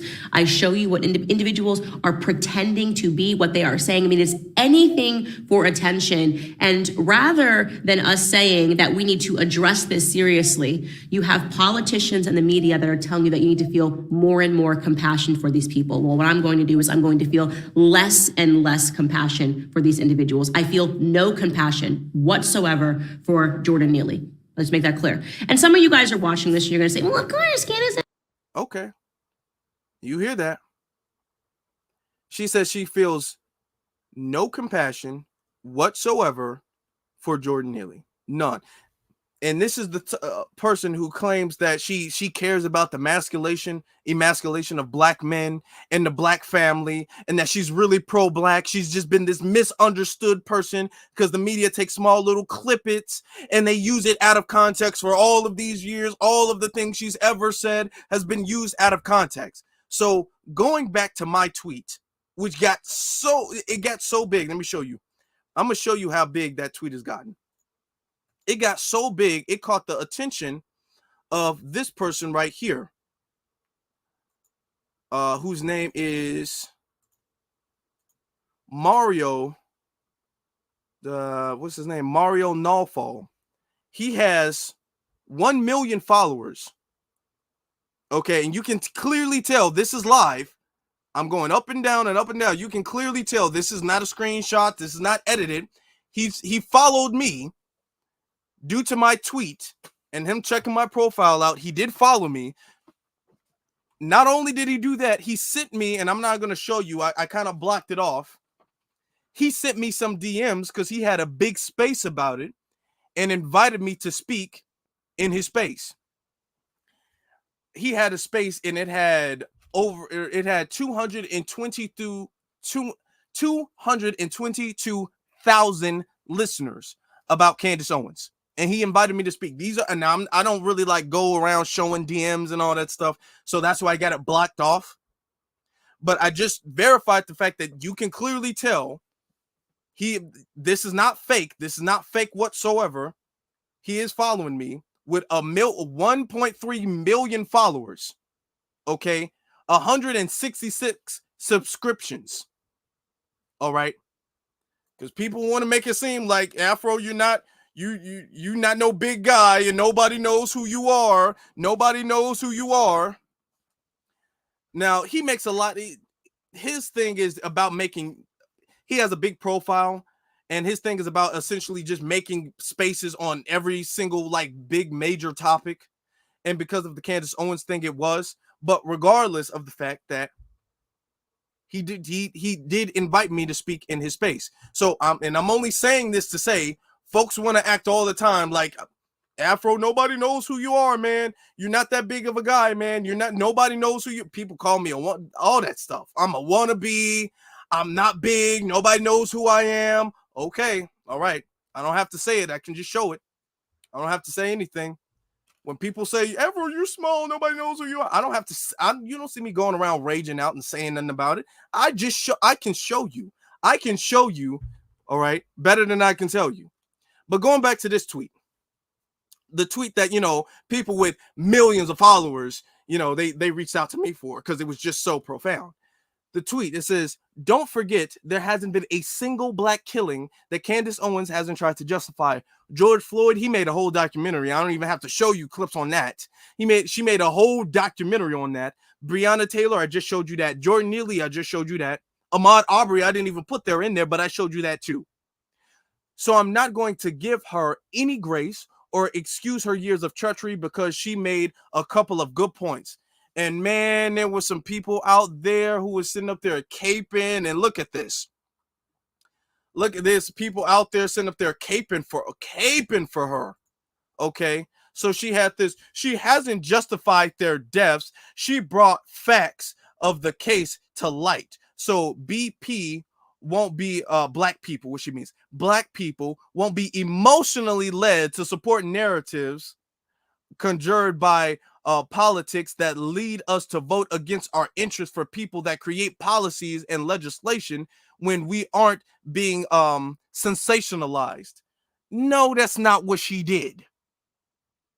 We were not, the whole thing of anybody who's sitting up there trying to justify a black lynching is now, hold on, y'all just being emotional. And Candace, her thing is she just don't like the fact that y'all being so emotional with the situation. That's the thing. The thing is y'all being way too emotional. No, it's not the fact that Candace cares about, no, we're being led astray and we're really being led astray. No, that's not what Candace is on. Candace isn't on that. Hold on, let me show. But another one, okay. Oh, hold on, that's not what I meant to put up there. Was it this one? Let me see. Intelligent state of Florida. No, okay. I got the wrong tweets up there. Come on now. Because there was a lot of other tweets. Let me pull this up real quick. I got the damn wrong tweets up there. Actually, I think I might actually show it to you guys. Instead of just doing that, I might as well go to Twitter and show you guys the tweets yourself so you guys can look at it. It was most of the tweets were positive. Most of the tweets were good. Showing it to you guys right now. But you had some folks in the comments, and then I didn't make a single comment about it because I knew I was going to bring it up. I knew for a fact that I was going to bring it up on Twitter. So, hold on. Share this tab instead. All right, here we go. Look at this. Look at this, y'all. So, this is the tweet. I don't know why I can't go to the retweets because that's where a lot of the cooning was happening. But you can clearly tell it's almost gotten 300,000 views. But you have folks out here, okay. Now, of course, you had the usual suspects. When will black people stop idolizing criminals? So you had the usual suspects was triggered by that. I'm talking about super triggered. So it's a lot of them in here. You know what I'm saying? She's trying to rebrand herself. There was a couple of tweets. Look at this one. It's possible that you and her just don't see eye to eye on the issues of police encounters that result in death. Police encounters that result in death. But you and her may be on the same page on a lot of other issues. I wouldn't dismiss someone based on one subject that we agree to disagree on. Okay. One subject that we agree to disagree on. Let me make this very, very, very clear with you all. There are certain things that I'm not willing to agree to disagree on. I'm going to make that abundantly clear. I'm not willing to agree to disagree on every single black lynching. She's out here on the side of the police. I'm not willing to agree to disagree on that. That is not something I'm willing to agree to disagree on. Okay? There are certain lines. If you agree to disagree on everything, there is no line. There is no line if you agree to disagree on everything. You can't agree to disagree on every single thing. There has to be a line. I don't care if she says some things that are good or true, even about what Biden or the Democratic Party. That doesn't matter to me. I'm gonna be very honest. That does not matter to me. Because if 92% of the things she say we cannot agree on, and then she was like, hold on, that 8%, y'all, you can't dismiss the 8%. I can, and I will, and I'm dismissing the 8%. Hold on. Like, I swear I wish I could show you the quote tweets, but there was a whole bunch of people like, hold on, Candace is just really misunderstood, and people really just don't understand Candace Owens, and people just don't understand. No, there's nothing to not understand. Okay? And I've just showed you her history. This is what she was before being fired. Now, after being fired, now she wants to be all pro-black and listening to Biggie and all that.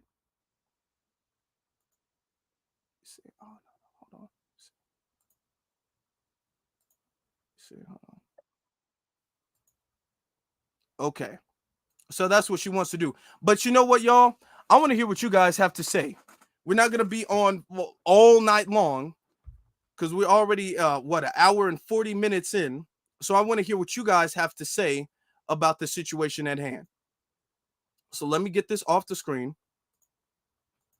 And I'm going to open up the phone lines. I'm going to let you guys know. Let me have this open real quick.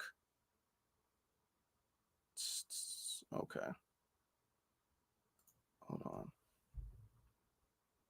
Hold on. Give me 1 second, y'all. Give me one little second. Let me see. Okay, that's what it was. I got to do this. Give me 1 second. Actually, let me put the number right here so you guys can save it. I'm going to let you guys know when it's open. This is the number. This is the number.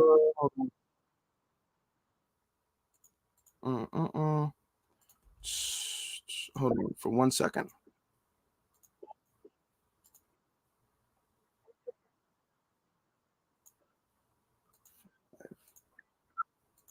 Okay. So,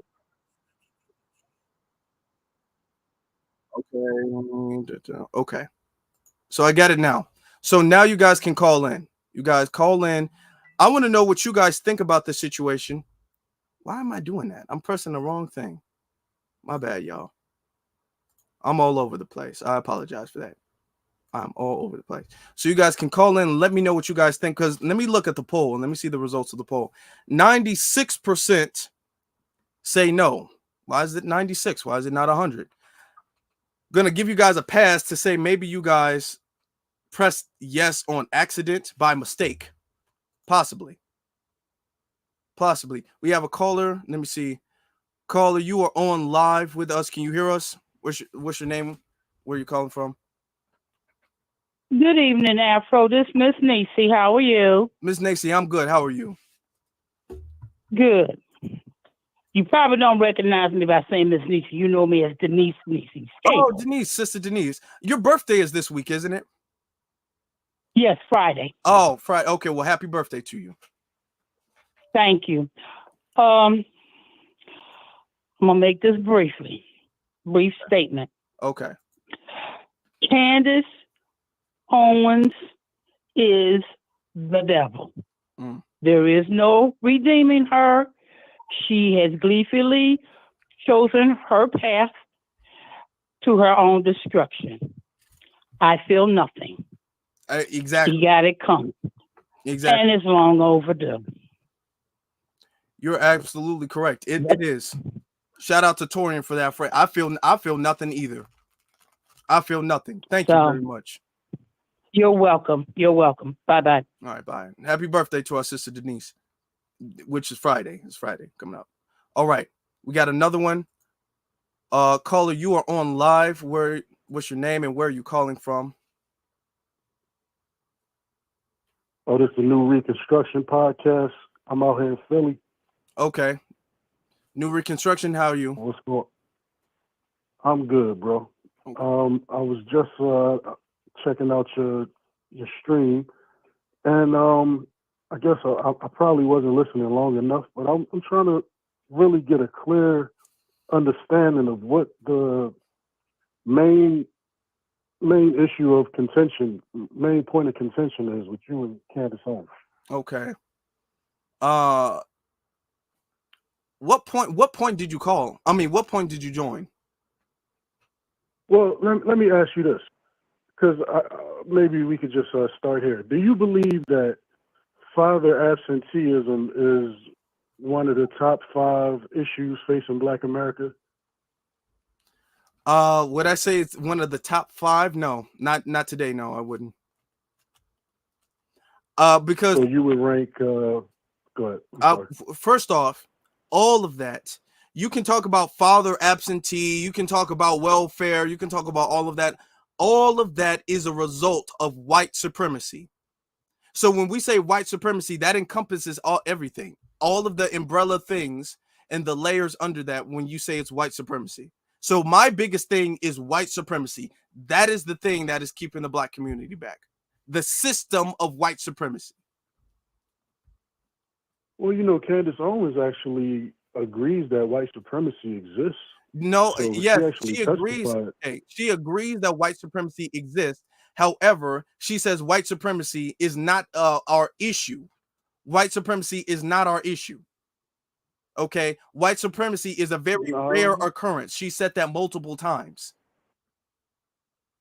Well, at the white supremacy hearing, like she actually testified that white supremacy is real and it is a problem concerning Black America.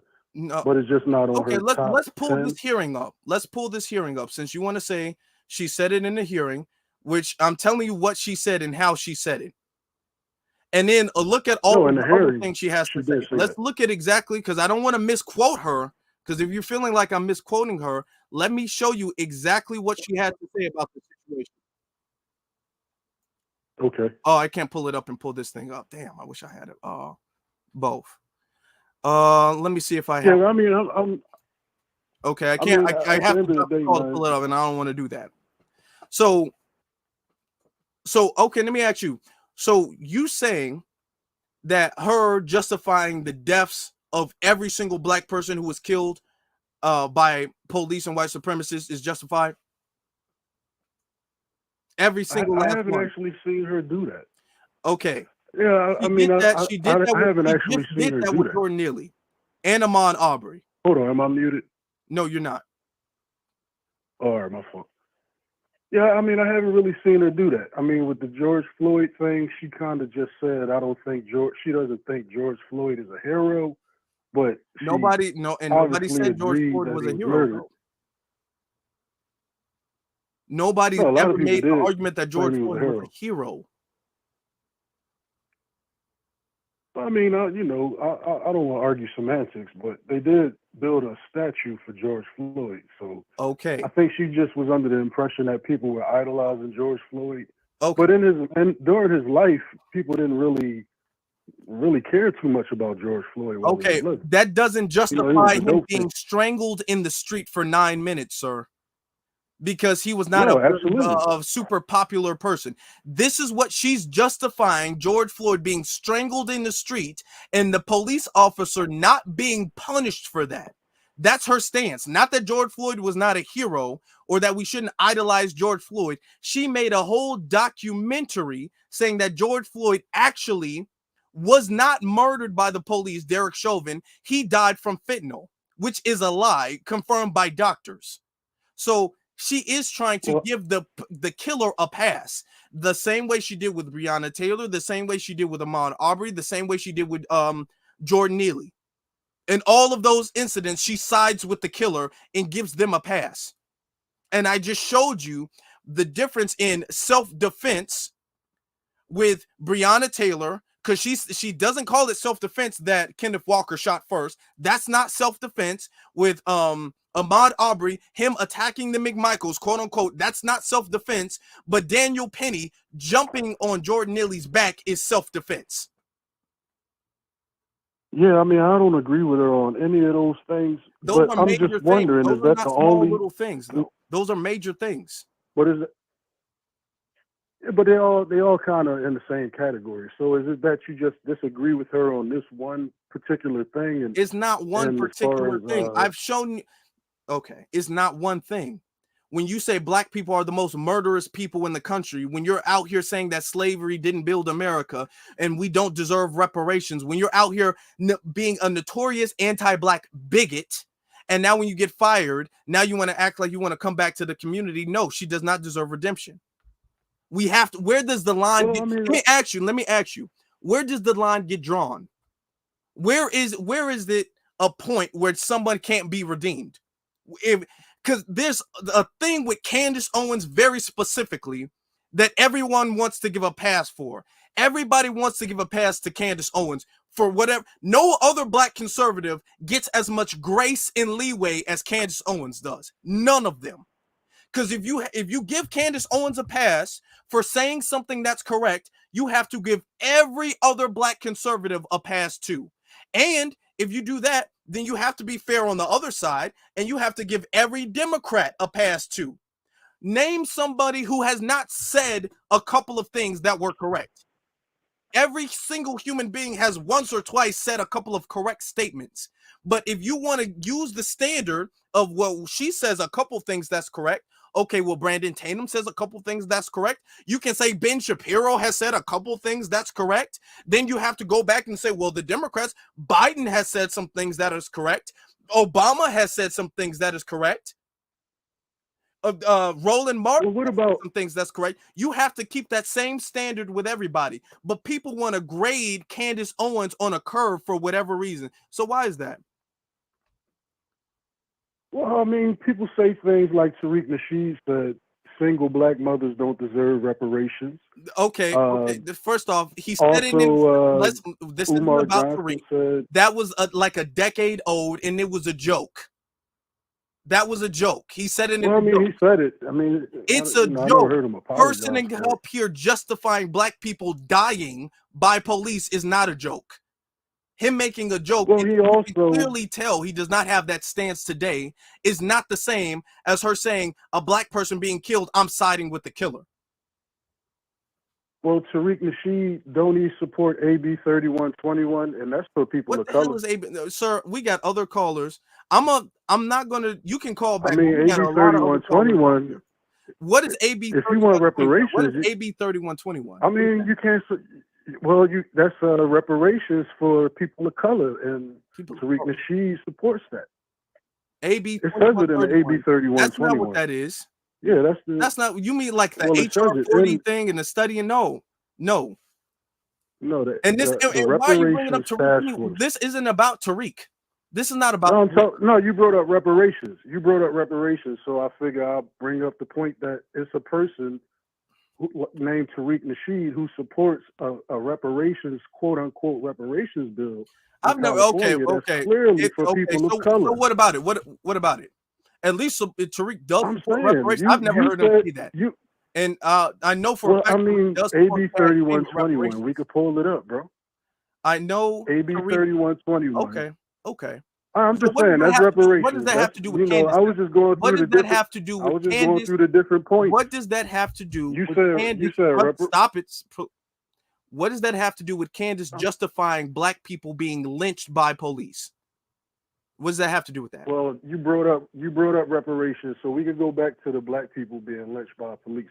It's been a handful of times where she made a judgment call that I didn't particularly agree with either. So, I mean, let me ask you this. Pretty much aligned there. Because we got some other callers. Let me ask you this. You want to grade her by a curve. You're saying she can be redeemed and come back to the community, right? Right? Because she said a couple of correct things, right? I'm saying, no, what I'm saying is challenge her ideals line item by line item. I literally just showed you clips of her ideals and her ideology, and I've debunked all of them. Let me ask you. Let me ask you a question, sir. We have other callers. You need to stop. Can she be redeemed? Yes or no? I don't feel like she needs to be redeemed. You don't feel like she needs to be redeemed. So you don't feel like she's wrong. You don't feel like she's wrong. So you feel like all black conservatives are correct, if that's the case. No. What is the difference between her and other black conservatives? I agree with her on about 90% of what she says. Okay. On 90%. The other things like what you're talking about with the police, her response to police brutality, I would challenge her on those things because I also don't agree with her on those things. Okay. All right. But all the other things, we have your stance. We have other callers, sir. We have who are you again? This New Reconstruction. New Reconstruction. You said New Reconstruction podcast?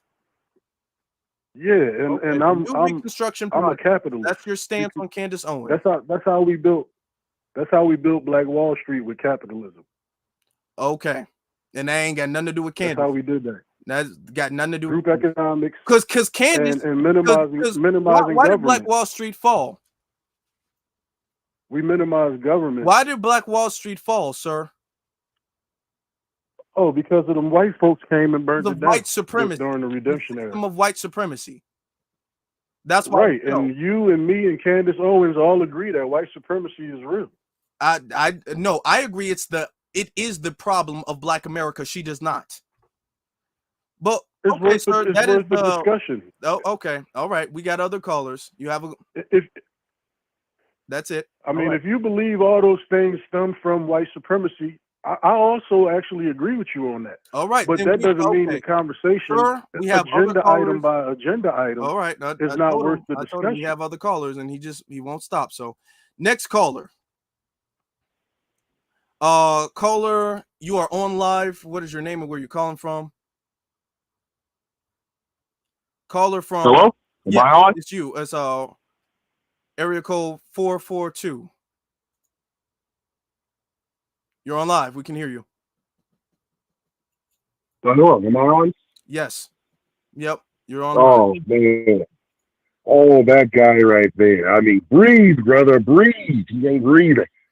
Jeez. This is why when I was in high school in Roxborough High, I was in the library all the time because of guys like this. They'll kill your motherfucking brain cells. Except for some of my family, they were cool. But these guys, I hid in the library from them. Jeez. Anyway, Candace jumped the shark. And no, there's no redeeming her. I'd rather have Cynthia G. She's a better asset because she used to DSM. And Becky. Mm-hmm. But Candace, hell no. As you know, I keep talking about this. My mom, she worked for the Department of Defense and the IRS. She was a computer analyst and a computer programmer, and she trained people, okay? Mm-hmm. She was very high in her job. But this is the fucked up thing. All the people she trained, they would promote them over her. Mm. And tell us they would lay her off and bring her back on, lay her off and bring her back on. One point she had to work at Kentucky Fried Chicken in Long Beach because of these people, because of this humiliation they kept doing her. This bitch right here, Candice Owens, would believe what they did to her was right. She should type a little sellout, got to be with those Becky laughing in the corner at my mom doing all the work. Yeah. And I've seen them. I hate those pieces of shit. I want to feast on her flesh. Now, what's crazy about that is that if a white girl trained a black girl and then the black girl got promoted over the white girl, she would say that's affirmative action. And she would say, whatever they call it. And that's wrong. But if it happens the other way around, it's just because the white girl was more qualified. Oh, yeah. And then when my mom tried to get a regular job, as she did, what did they say? People who have these degrees and everything, you're overqualified. Mm-hmm. Yep. Yeah. Candace jumped the shark. She got to do it. She got to eat her shit sandwich. And she got 3 kids. That's what I heard. She got 3 kids. She does have 3 kids. Yeah. And see, me, my mom, she raised me and my brother in Belmont Shores, which is a middle class neighborhood in Long Beach. It's very, very well known. But the thing is, though, she raised us with a sense of self in this middle class community. Because I see a lot of little black bitches like Candace stuck in the Johnsons of white boys, in high school, and being smutted out. I went to their neighborhood, so I know exactly what that piece of trash is. Yeah, they'll look at you and wrinkle their face up. Yeah, so my mom raised her. What milk cousin raised us with a sense of self. Yeah. So we don't fall for this BS or be like that other guy who doesn't know the meaning of H2O. Breathe, brother. Yeah, brother. Like I said, Cynthia G, we need to bring her back on the team. I know she messed up, but reason why she was doing what she was doing, she was being harassed by a lot. I think they were African tethers threatening her life because she was talking about, white people and white women. To the point the sister had to move from Seattle to the South. That's how bad it got. She had a stalker. I think it was a couple of stalkers she was talking about why she had to move. and nobody was backing her up. So that's why she thought her back was against the wall, and she started to see those dollar signs from those divestors, and you know what happens. Yeah. Yeah. So it's a whole big grift. And the thing is, it's a grift at our expense. It's a grift at the expense of the black community that she would have lived on for the rest of her life had she not been fired. Had she not been too comfortable, slipped up, talked about people she was not supposed to talk about, and gotten fired. Okay. But I'm going to let you get the last word because we got more callers who'd like to. Oh, yeah. What I got to say about Candace Owens is from the group ministry. Don't close your ears. Lie, lie, lie, lie, lie, lie, lie, lie, lie, lie, lie, lie, lie, lie. Thank you, Afro. Thank you, brother. All right, now we got caller. You are on live. What is your name and where are you calling from? Peace and blessings. Black First. This is John Mann, Manhattan, New York. Afro Elite, this is my first time calling up. Been listening to you for a while. I would like to commend you. Somebody says how you call in. There's a the number right here. Call this number right here, and you'll be in the waiting list. Keep going though. Oh, okay. You're talking to me. Okay. Basically, I would like to just commend you, on you being a young king. I'm 60 plus years old. I've met a lot of who are older than myself. May they rest in peace. Herman Ferguson, who was part of the Organization of Afro-American Unity, and present when Malcolm X was publicly executed. In reference to Candice Owens, that type of woman who appears to be Black, if you read the book, The Spook That Sat by the Door, or look at the movie, The Spook That Sat by the Door, which was authored by Sam Greenlee, who I was privileged to meet a few times, and I hosted his when he came out with a poetry book before he died. Anyhow, there's a character in The Spook That Sat by the Door who was basically a Condoleezza Rice type individual, who was basically giving this particular elected official the information and intel on how a small percentage, the deciding vote would be the so-called Negroes. As far as Candace Owens is concerned, she comes from that spirit of Condoleezza Rice's, Kamala Harris, different type of Black women born in America or not born in America. And basically she's mercenary. She specializes any IQ she has, any gifts and talents she has, she will utilize it to short circuit liberation for especially Black Americans. She says she has a love for Black men now. Maybe she means Black Caribbean men. She has no evidence, no history of showing any love for Black American people, especially no love for Black American men. I remember Clifford Glover. Clifford Glover was a young Black boy in Queens, New York, who was around the same age as myself, and he was killed in Queens, New York by a uniformed police officer. That police officer was never suspended or anything like that. In fact, within a year, he was promoted to sergeant. Oh, wow. Now, that was back in the 70s, and since then, we've had Tamir Rice's, we've had Eric Garner's, we had Sean Bell's, we had, I could name hundreds and hundreds, probably just from off the top of my head. As far as lynchings is concerned, I refer a book, 100 Years of Lynching by Ralph Ginsberg. Then there's the historical pictorial of lynching it's titled Without Sanctuary. We built America, Black Americans, foundational Black Americans.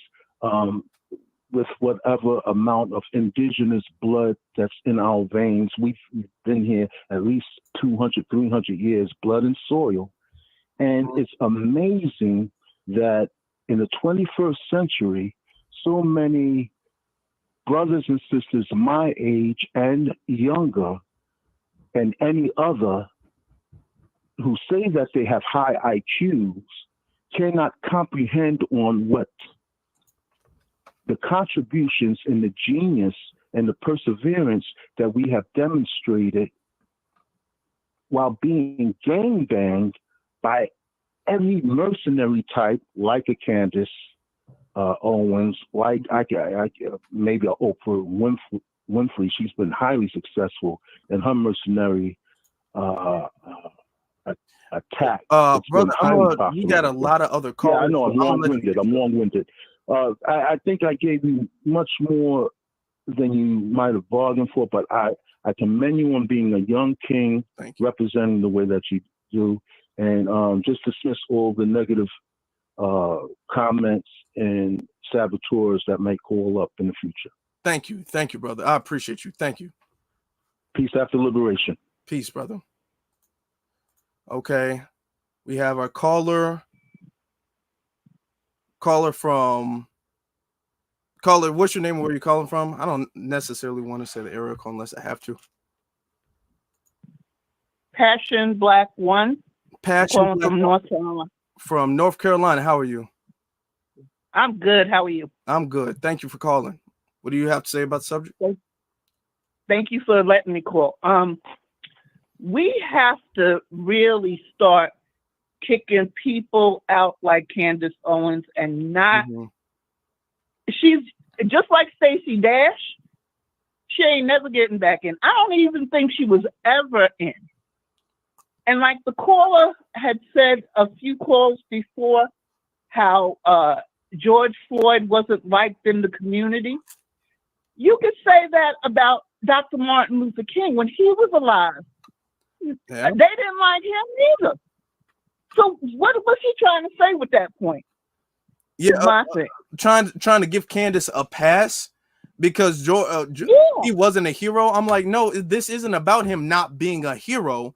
This is about him being strangled for close to 10 minutes in the street. It doesn't matter if everybody who knew him didn't like him. Exactly. They've been murdering us right and left and right forever. It has to stop. These, can I say coons? These coons that are out here that get the axe. Like, I don't know if you listen to Professor Black Truth. Of course. But Coonan don't give you, it doesn't have a retirement plan. And you see it happen every single time, and none of these dummies see it. Yep. And then they get axed. And then they want, oh, take me black community. No! Stay your behind with them. Yeah. That's all I got to say. Thank you. And I fully agree. You made your bed, now you gotta lie in it. Exactly. You sleep with dogs, you get fleas. That's what thank you, sister. I appreciate you. You're welcome. Bye-bye. All right, bye. Let me see. Next caller. Caller from 912. What's your name? Where you calling from? Hey, peace, bro. This Jerome from the Struggle Podcast, and I just want to say that I believe Candice Owens is a white supremacist fighter, and we should all really just bow down to her. I got 6.5 subscribers, and I just want the family to know that she has done us all a service. And the butter biscuits is coming in. Nah, hey, fuck that. Hey, it's Black Alpha, bro. How you, fam? I'm good, brother. How you doing, Black Alpha? It's Black Alpha in the chat, y'all, or on the call, y'all. Yes, family. That was not Jerome from the Struggle Podcast who called about 3 callers ago. 6.5. I don't know what he was talking about, brother. Salute to you, man, because you shut him down real quick, man. And he probably went back to his 4 or 5 subscribers he has, man. So all the Struggle Podcast people out here caping for Candice Owens, that ain't going to work, man. So I want to send you a salute, though, bro, because you really broke down and you made some good points that I really, really, really want the family to take notice of, is that how Candace Owens comes back, and there's always people who want to accept folks into our community no matter what they do. I want to ask you this question though, family, and then I'm gonna let you get to all the callers, man, because this show is on fire, y'all. One question I gotta ask you, bro, when people come into our community, right, and they just keep coming and everybody lets them in, how do we deal with the people who always open the door and invite everybody in? How do we get rid of them so therefore we can get rid of the coons? With that said, bro, I'm about to tap out. Certified salute to you, my brother. Thank you very much. To be honest, if you are, the way I see it is Candace Owens is a traitor. Shout out to Black Alpha, y'all, and he's going live tomorrow, so y'all want to go to his channel, hit that notification bell so you guys can check out his live stream tomorrow. The way I see it, there are traitors and then there are traitor defenders. If you are a traitor defender, you are in the same boat with the traitors, and you should be labeled. So whatever podcast, he's essentially the same as Candace Owens. We need to start looking and labeling them all in the same thing. There are no levels to it. There's only categories. You're either in this or you're not in this. You're either on over here or you're over here. It's what they say, red pill, blue pill, whatever. You take this or you take this. Ain't no kind of in between. I'm going to take half of this pill, half of this pill. If you defend Candace Owens, then that means everything she has said and done, that is your ideology too. I'm not trying to hear none of it. Like, I don't agree with every single thing. So the way we can do that is the fact that, oh, if you're defending her and letting her back, you're out too. So you completely have been discredited the same way Candace Owens had. You're in that same boat she's in. He didn't even get his subscribers up before he crashed out. Shout out to Black Alpha. That's the way I look at it. Caller, you are on live. What is your name and where are you calling from? Hey, can you hear me, brother? Yes, I can. Yep. Yes, this is Chris calling from Lancaster, Pennsylvania, brother. B1 salute. B1 Chris, how you doing? And shout out to Black Alpha Network. I tune into all his material, and so does you. So do you, sir. The first time caller right here. So I want to say something, then I'm gonna end it by asking you a question. So I think individuals like Candace Owens, and first and foremost, I want to say, not just her, not just our coons, our black coons on the far right, but even our black coons on the far left too, like Roland Martin and Joy Reid and Tiffany Cross and Melissa Harris Perry. I don't look at Candace Owens no different than I look at those people. Like individuals like, you know, Roland Martin and all of them, like they give me vibes like they probably like enjoy selling out the black communities for the simple fact that they probably didn't fit in when they was kids, or when they was in high school, like they didn't really, you know, like I'm trying to find the right words. Like they don't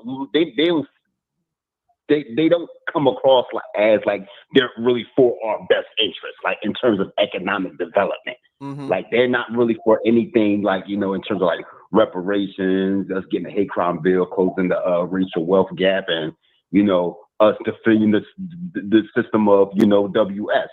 So like, and I know a lot of them come from Caribbean backgrounds. So that's some things that we need to really start honing in as the SBA family, the B1 family, honing in on that and making sure, you know, we root them out. But before you land my plane, I want to ask you this question, Mr. Afro Elite. What is your prediction in terms of how is this going to end for her? Like in terms of like, do you think them folks, the powers that be, are going to try to like stymie her, like deplatform her, or do you think they will probably like not give her a platform, but like, do you think she'll try to find some loophole to get like, you know, on another social media, or do you think like I don't know, like how do you see this playing out for Miss Candace Owens? Like what's your prediction? And I'm gonna land my play. B1 salute. B1, thank you. My prediction is that Candace has, her peak has came and went. It is only downhill from here. Candace is only downhill from here. Okay. She's going to be able, and I'm not saying next month or even next year, she's going to have her subscribers. But the thing is, her subscribers are going to get less and less and less, because the thing is that she doesn't have a network that protects her from talking on certain issues anymore. She's all on her own. So she's fallen out with so many other groups of people. And at this point, it looks like she's damaged goods. YouTube has deplatformed her multiple times, given her strikes multiple times. So to be very honest with you, I don't think she's gonna have a long life on YouTube. I don't think she's not going to be able to have a long life on YouTube, or at least she's going to be able to not say anything she really wants to say, which you can clearly tell she can't hold herself back from saying. So I don't think she's going to have a long life on YouTube whatsoever. As far as any other platform, she fell out with Steven Crowder, so she's not going with him. She fell out with Ben Shapiro. The Daily Wire is done. Her and Tucker Carlson is cool, but I don't see her lasting over there either, unless she goes with him for a little bit. But at this point, she's damaged goods. So it's only downhill. She'll try to make it on her own, but she won't last that long.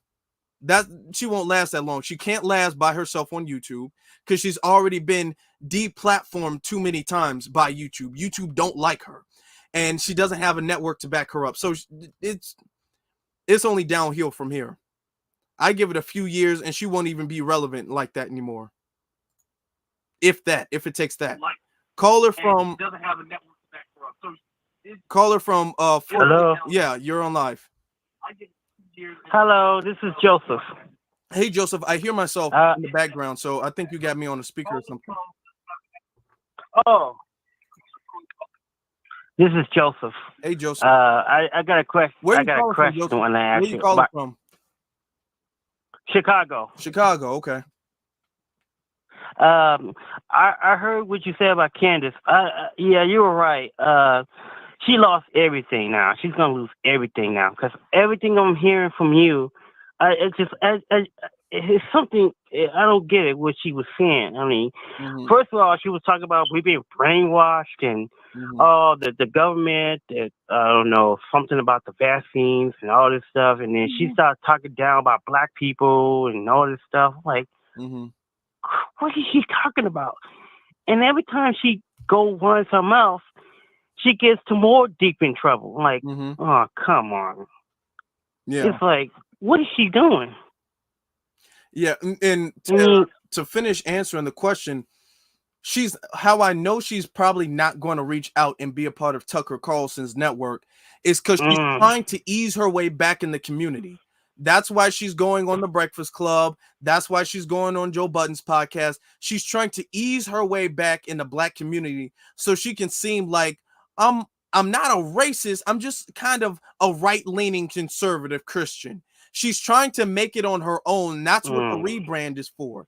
Otherwise, she wouldn't have to rebrand herself. The fact that she's trying to appeal to black people, Tucker's not going to accept that. She's not going to be able to go on Tucker, Turning Point USA. She's not going to be able to go there because they're so far right. She can't go on those platforms. She's trying to find a middle ground, and she's not going to find any footing there. That's you got that right, because I never liked her. I knew there was something going on with her. She's trying to get back in the black community. I was like, nope, she lost me. I ain't watching her channel, and I hope YouTube take her off this channel, because the way she said about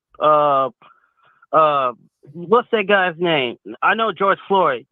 Yeah, like I said, he wasn't perfect. He made mistakes. We all make mistakes, but it's no reason for you to say bad things about that guy. He has his demons. We all have our problems. But the way she said about George Floyd is just sickening to me. You know, made a whole documentary. It's just, I didn't watch it. I never watched it. I'm not a fan of hers, like I said, and I'm not into politics or anything. I don't vote for Democrats or Republicans, but if she decided to try to run for president, I won't vote for her. Yeah. She lost me on that. She lost everything. She's gonna lose everything, and the only person she'll be facing is the God. Yep. That's all I wanted to say. That's all. I just want to talk, and that's it. I don't want to keep you on that much, but yeah, she really lost it for me. I'm not a fan of hers, and I think I sent you something on Twitter X. You gotta check my tweet. Okay. I sent you something. Yeah. All right. Thank you, sir. Okay, thank you very much. What's your name again? Afro Elite. Afro Elite. Okay. Thank you, man. Thank you. kept me on there. Thank you. Thank you, I hope I see your channel again.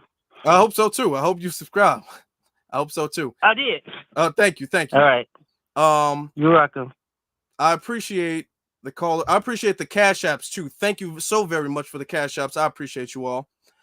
We got another caller. I'm trying to get through them so the callers don't, get off. You've been very patient. Caller, you're on live. You're on live. Can you hear us? Yeah, can you hear me? Yes, sir. All right. Yeah, my name's Sadiq. I'm actually from Philadelphia. And I think Candace is a first. I appreciate your show. I follow. I watch you. I don't agree with everything, but I appreciate how much you are always out there and you are raising the consciousness of the people. Okay. When it comes to Candace, I definitely think that she's a symptom to a larger problem, and I think that we have to stop being like so reactionary and kind of target ourselves to solving that problem before it happens. They're always gonna find somebody who is willing to do the dirty work. You know what I mean? Mm-hmm. And so if we don't have systems in place that other people, other groups have the ADL or whatever, you know what I mean, to come up and say this person is invalid, this person doesn't speak for us, whatever, and we don't have that. And I think that's kind of the problem, is that we don't have our institutions in place to really interact like with other institutions, and we expect like one person to kind of represent us, you know what I'm saying, instead of a full institutional body. Yeah, you're absolutely right. But, we gotta be more on code with our thinking process. Mm-hmm. Definitely, and I don't want to hold you. I know you got other callers, but I hope to talk to you again in the future, brother, and I definitely will keep listening. Thank you. I appreciate you. Yes, of course. We got caller. You are on live right now. What is your name and where are you calling from? Caller from 347. You're on live. What is your name and where are you calling from? Ken, I'm calling from New York City. Ken from New York. How are you?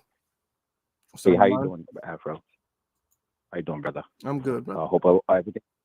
What I think is Candice Owens is an FBA problem, and she was created because FBA had a lane to create her. You said FBA. You said FBAs have a lane to create her. Right. Okay. Because we have FBA coons. Candice Owens just drove inside the lane. That she's an FBA problem, and to tell you the truth, if we have somebody that she's an opportunist and a grifter. So for us to even have a discussion if she can come back is a problem in itself. Mm-hmm. She's not supposed to even be a part of the group, even as a whole. When we think about it, intelligently, FBAs are the only group of Black people with a functional government that requires them to govern themselves. No other group on earth has to deal with this type of entity. So most of the time that we create our own politics, we create our own music, we create our own culture, because we came from a foundation of none. So we got to create it all. No. Can I ask you to clarify something for me? When you say she's an FBA problem, are you saying she is a problem for FBA, or are you saying she's a problem because of FBAs? Like just both. Both. Like literally both. Okay. Yeah, legitimately both. Because we're greater than.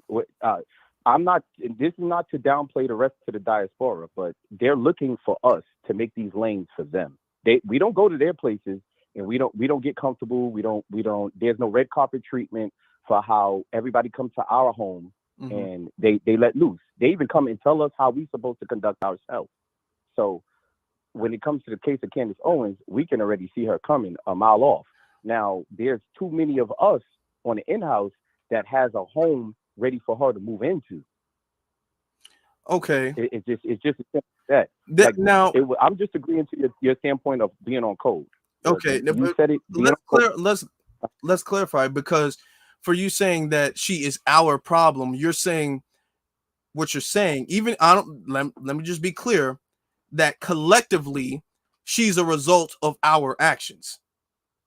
For you to Right. say That's right. That's what I'm saying. Now, how is she? Let's just be clear about her history, because she's not FBA, or at least she doesn't claim to be a Black American FBA. So she's there, and from the age of like 18, 17 or 18, she's been picked up from the alt-right, and they've been funding her the entire time as the Black community has been calling her out. But I'm not talking about funding. I'm not talking about any of that. I'm talking about just the mere basics, the mere basics of everything. You can only be in a set group. Candice Owens is already in a set group, and then not to, because I'm an FBA myself, not to throw shots at ourselves, but we literally practice a form of white supremacy. We make every other group that comes inside our home Black. What do we do that for?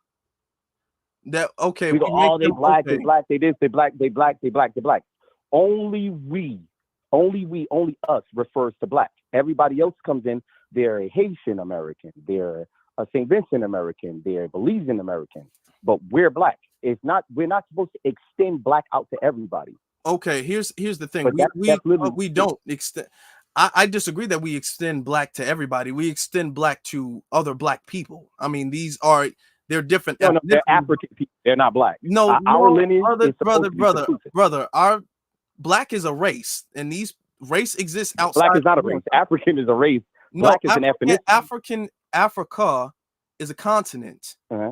Africa is a continent. Right. It's not a race. They got a lineage, and there's the diaspora of people that came out outside of it. We had our ethnogenesis. Sir, we're African Americans. We're we are, sir. All right, we're different. Ethnically, we are different ethnically. Right. Okay. We are all Black. Just like in Asia, a Korean is different ethnically than a Japanese person, and we're all African. And a Jamaican won't call themselves Black. Let's stop that. Because then they're all Asian. We're Black. We didn't welcome her into the community. Okay. When she got with the NAACP and she saw a grift and an opportunity, she took it. The FBA community has never supported her collectively. You've had some bums. Right, but no, you've had some bums. I'm not trying to cause dispute or start an argument, but even the coons are FBAs. Even the coons are FBAs. Okay. So if they have a lane for her to come in, she's still going to ride on it. Sir, I'm not saying we don't have that issue. I'm saying for you to say that she's FBI, and I say collectively. That's why I asked for you to specify. And you said collectively that she is our problem. And I'm like, okay, because all of us, even if we have coons, that means all have to deal with of us have to be on the page with her. And majority of the FBA community has never condoned Candice Owens.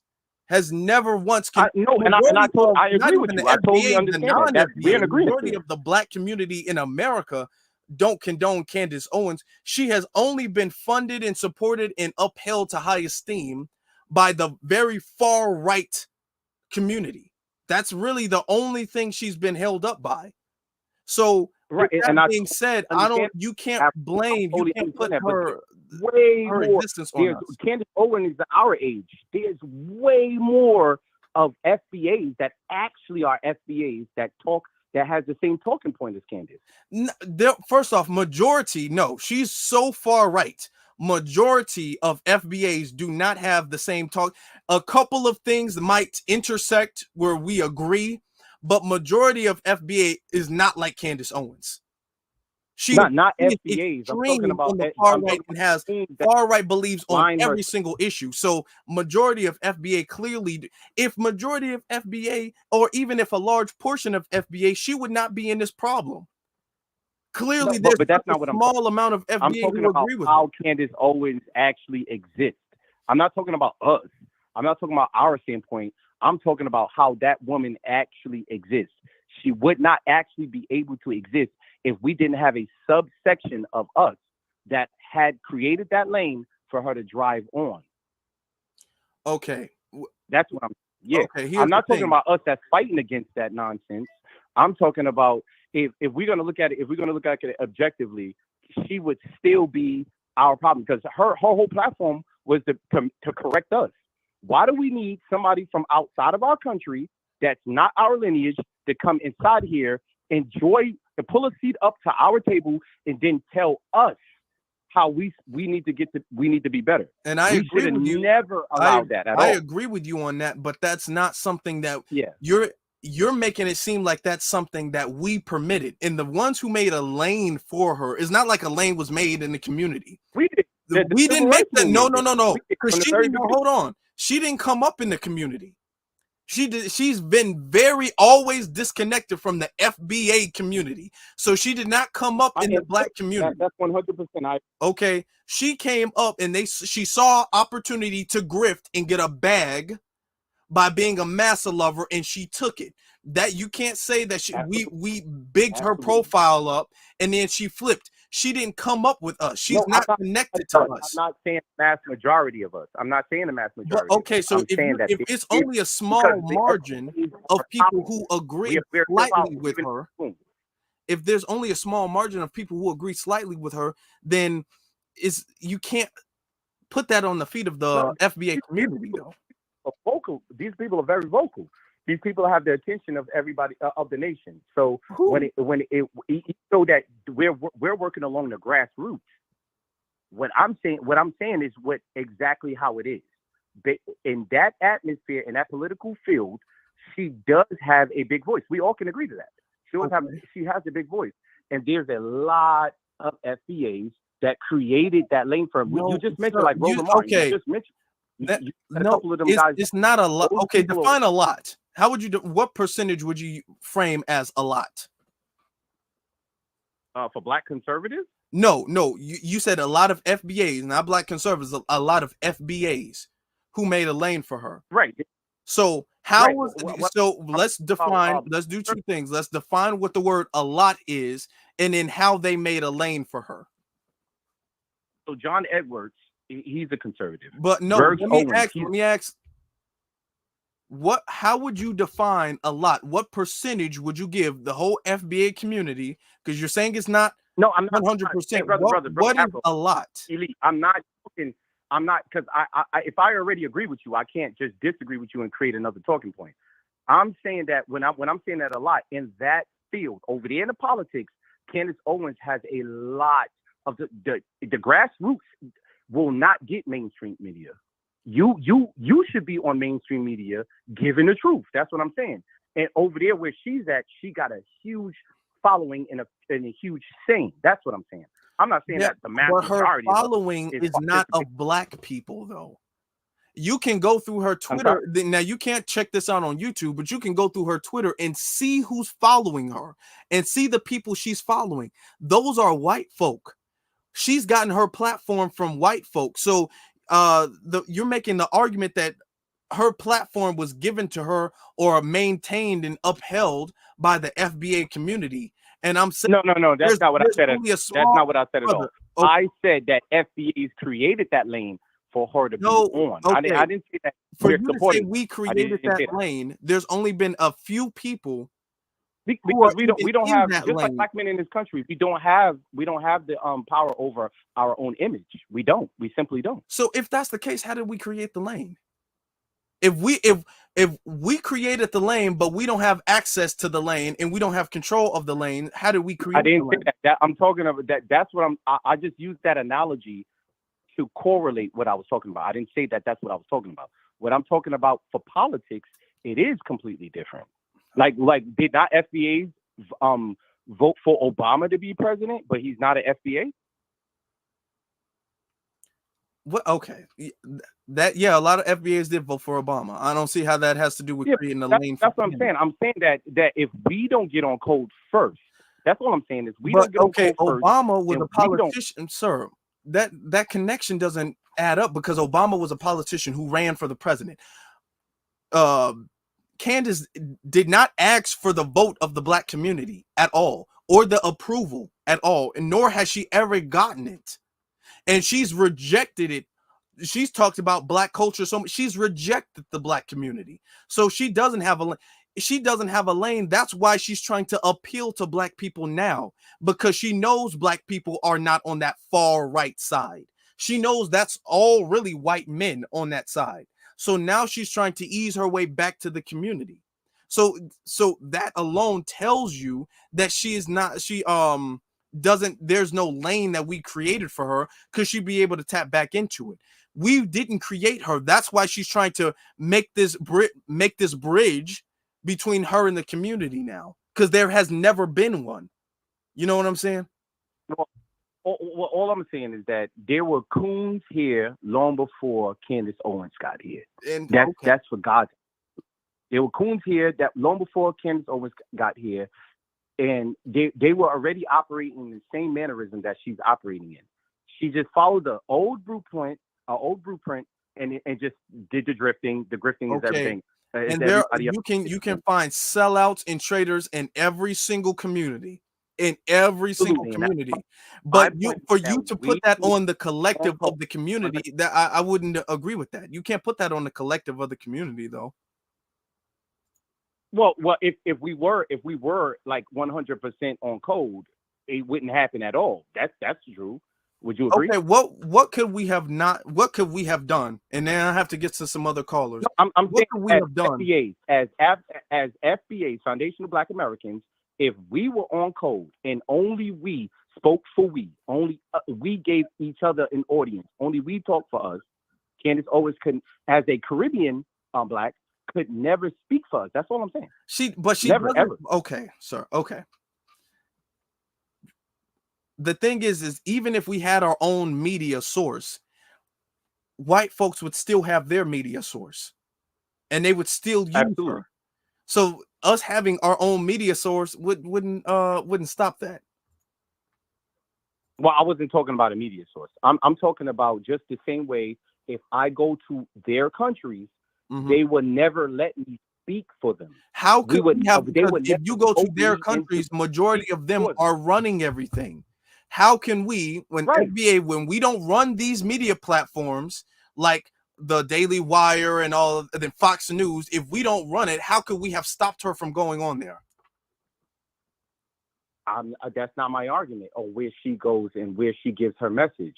Okay. I'm saying that it would be, if we would be on code, it would be impregnable. That's what I'm saying. So I would fancy myself as a war fighter for you and for the rest of us. Like, because there's got to be a warrior class amongst us. If we would look at it, from the aspect of us holding down a nation, we would have teachers, we would have doctors, we would have lawyers, we would have all of those things. So I'm only speaking from my perspective. You understand what I'm saying? Okay, thank you, sir. I'm gonna get to some other callers. Absolutely.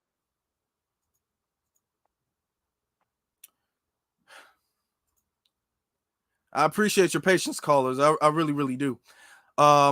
Caller, you are on live. What is your name? Where are you calling from? Hi, yes. Can you hear me okay? Yes, ma'am. Yes, I can. Yes, this is Angelica Lena calling from Nashville, Tennessee. Angelica Lena, how are you? I'm well. I'm well. I just wanted to say, I did have a couple of things to say, but it's the last caller. This is the thing for me. He was using a lot of we. And it was giving tether babble, because I hear a lot of them saying we, like we were watching the videos, the clips of that you were showing of Candace Owens saying, well, we commit the most crime and we this, and I don't see actual foundationals that are of the lineage using that word like that. Yeah. Every time I hear them, that we, that are, that us, it seems like it's all, okay, well, where are you from? Oh, I'm from St. Thomas. I'm from Grenada. They're always from someplace else. It's that we for me. And I don't even know what that guy was talking about. He said he was FBA. I'm doubting that somehow. I see the paperwork on that. That other caller who was speaking about how, that was just explaining for Candace. Basically, all that is she's a female. She is a female who looks halfway decent. Thank you. He would want to sleep with. Thank you. And that's the real. I'm sorry, but that's the. I'm gonna let you finish. But that's the real reason. Because when I asked, "Are you gonna give everybody else a pass?" He says no. So why are you giving her a pass and not everybody else? That's the reason. Thank you. Keep going. Exactly. And she does not like Negroes. So she wouldn't, that female would not let you clean the shoes off of the bottom of her shoe, sir. Yep. So you just want to sleep with her. She would not screw you, bro. That's what that is. And she just needs to be racially homeless. Period, point blank. You can't sit up here and be anti-Black racist with all this anti-Black racist vitriol towards us. The ones of us that have been slaughtered, we deserve to die somehow, some way, no matter what the situation is. We deserve to die. We don't have the right to defend ourselves. Somehow we deserve to die no matter what the situation is. She deserves to be racially homeless, period, point blank. And I don't know about that part when I that caller was saying the last thing too. Well, and I've heard people say that, well, we shouldn't accept her back. There was no, like you said, we didn't have a bridge to her in the first, and I mean, we foundational Black Americans as a whole, generally speaking, we didn't have a bridge out for her in the first place. We were not the ones that made her a thing. The dominant society made her a thing. We didn't make her a thing. Exactly. And as so to say that, oh, well, we should have her back, we never had her in the first place. She's from the Caribbean. She's not a foundational, period. She's not of the lineage. She's not from here. So don't sit up here and put stuff on us. And I feel like a lot of that too, what that caller was saying, and I'm sorry, I didn't mean to go on long like this. I didn't want to drag on and on. But that call, I feel like a lot of this is just projection. It's just projection. No, she's a thing to you. That last call, she's a thing to you, but don't put that on us. Don't put that on FBA Freedman. Don't put her on us. Exactly. And we're getting the blame for we never made her a thing. So how can, you know what I'm saying, how is she our problem? I mean, how is it a problem we created? Yeah, and so that was all I wanted to say. Thank you for that. Because the thing is that a lot of people, she just kind of came up out of nowhere. Because she's just kind of came up. Next thing you know, she's on all these panels and she's on Fox News and she's on this and she's on this. It's not like the community was bigging her up to the point where her status allowed her to get to Fox News. They saw a young little Black girl who was willing to take the grift and they picked her up. We did not big her up at all. She doesn't have any base and any standing in the Black community. And you can clearly tell she doesn't. That's why she's trying to appeal to the FBA community. I'm listening to Biggie and the Black man and all that stuff. We never supported her. We've never supported her. And she knows that.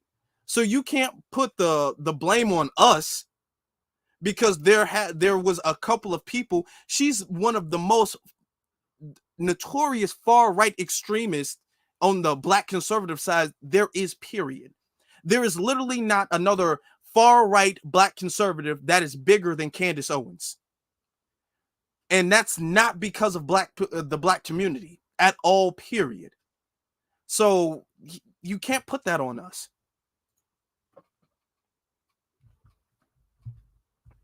Absolutely. And so that's all I really had to say about that. I didn't mean it to be just a rebuttal on the previous two callers, but I had to speak on that. And thank you so much for letting me speak. Black first. Thank you. Black first, sister. That's a good sister, Angelica Lena. If y'all had a disagreement, y'all could have called in. We not giving Candace Owens any passes. I wish I could show the result of the poll, but the poll is already, the chat's been just going and going and going. But yeah, we're not giving nobody. Let me I think I'll wrap the phone calls up. We've had about 20 something calls. I think I'll wrap the phone calls up for now. I think it will.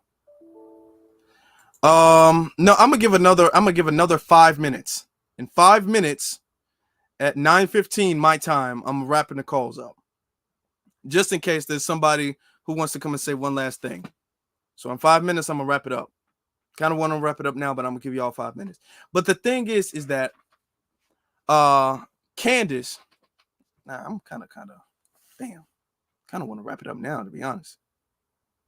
I'm gonna give y'all 2 minutes. I don't know. Kind of want to wrap it up now. We've been on for close to 3 hours now. When people say, and Angelica Lena brought up a great point, it's because the fact that she is attractive in comparison to all of the other like far conservative news folks. Okay, we got another caller. Let me see. Let's call to 4 calls. Let me see. Caller, you are on live. What is your name? Where you calling from? It's Miss Neely again. I'm wrapping it up. Them simp motherfuckers who simping for Candace, the delusional. Yeah, thank you. And you, to simp for someone who would justify the police gunning you down is insanity. That is insane. She's justifying all of the black men that she claims she loves, she's justifying their death. It's insane. I'm just like, it's nuts. But kudos to you, Afro, and I wholeheartedly support you. I sent you a super chat earlier. Thank you. I appreciate you. Thank you. No problem. Have a good evening. You too. Bye-bye. All right, bye. And we got another one. I guess we got another one. Let me see. Caller from 773. You're on live. Yeah, how's it going? It's, Good. How are you? Reese from Chicago. Reese from Chicago. How you doing, brother? Pretty good, man. First thing, let's start off, man. You've been doing some excellent work. I've just been kind of like following you, probably like the end of last year, beginning of this year, and I see you've been getting a lot of subscribers and everything, and you've been doing some pretty good work as far as doing reporting and whatnot. So, I heard you on the space, Tariq Space, about a couple of weeks ago. You was doing reporting on the thing that happened in Hazelwood, down in Missouri. Yeah. One thing I wanted to kind of click in on that is it was kind of interesting that Candace did not comment on that, because I guess at the time she knew she was in hot water because what the deal that happened down in like I said in Hazelwood, Missouri, is that she would have been all over that as far as how black people are violent. And it clearly was clear that the girl was protecting herself, and of course she just got the upper hand on the white girl that was trying to beat her. Yeah. So, just land my plane real quick on Candace, because she's been doing this for about 10 years. So if someone's saying, oh, she hasn't been saying this and that and the other, I mean, where have you been? She's been doing this for about 10 years already. So I don't know how someone's been missing out on all the anti-black rhetoric that she's been saying, and the placate white people, white supremacists. So I just don't get it. But like I said, as I was going to try to land my plane real quick, I mean, she is just straight up grifting, self-hating tether. Yeah. And people just need to remember that she's a grifting, self-hating tether. And I'll just end it with that. Exactly. Thanks a lot. Thank you. Let me touch on that point real quick before we get to the next caller. Let me touch on that. And this will be the last caller. Then I'm gonna wrap it up for real. Maybe. I don't know. Y'all know I can go on. But what I was saying was the fact that Candace is not going to be able to last because she has to ease up on the anti-black rhetoric, which is what she's known for, which is why her base supports her, because she's a black person who spews a bunch of anti-black rhetoric. So she has to ease up on that in order to appeal to the black community. But by doing so, she's going to lose support from the white community. But she's already damaged her bridge, or she's damaged the opportunity to the black community so bad. There is no middle for her because she's been on such the extreme this whole time. But watch, she's going to ease up on her anti-blackness. She's going to ease up. That's a good example. She hadn't made a comment on that. 2-3 years ago, she would have made a comment on it, but now she's not. She's going to start easing up so she can start appealing to black people more, but it's not going to work. All right, we got caller from, let me see. Caller, you are on live. From the caller from 281, you're on live. What's your name? Where you calling from? I'm Larry. I'm calling from Houston, man. You said Larry from Houston? It's just from Houston. Okay.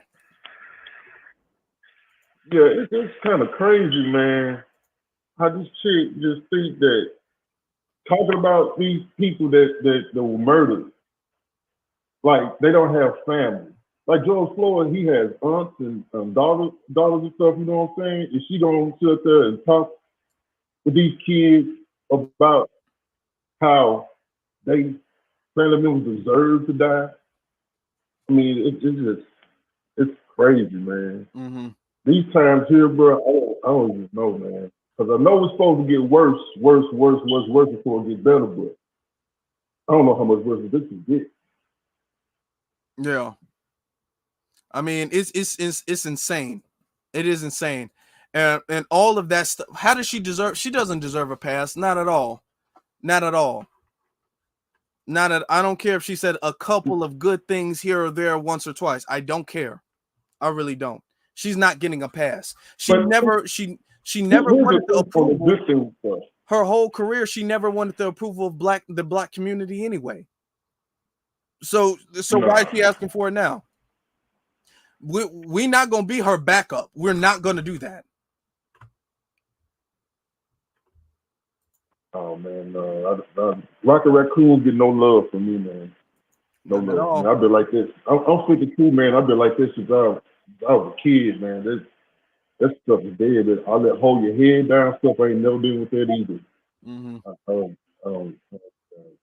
But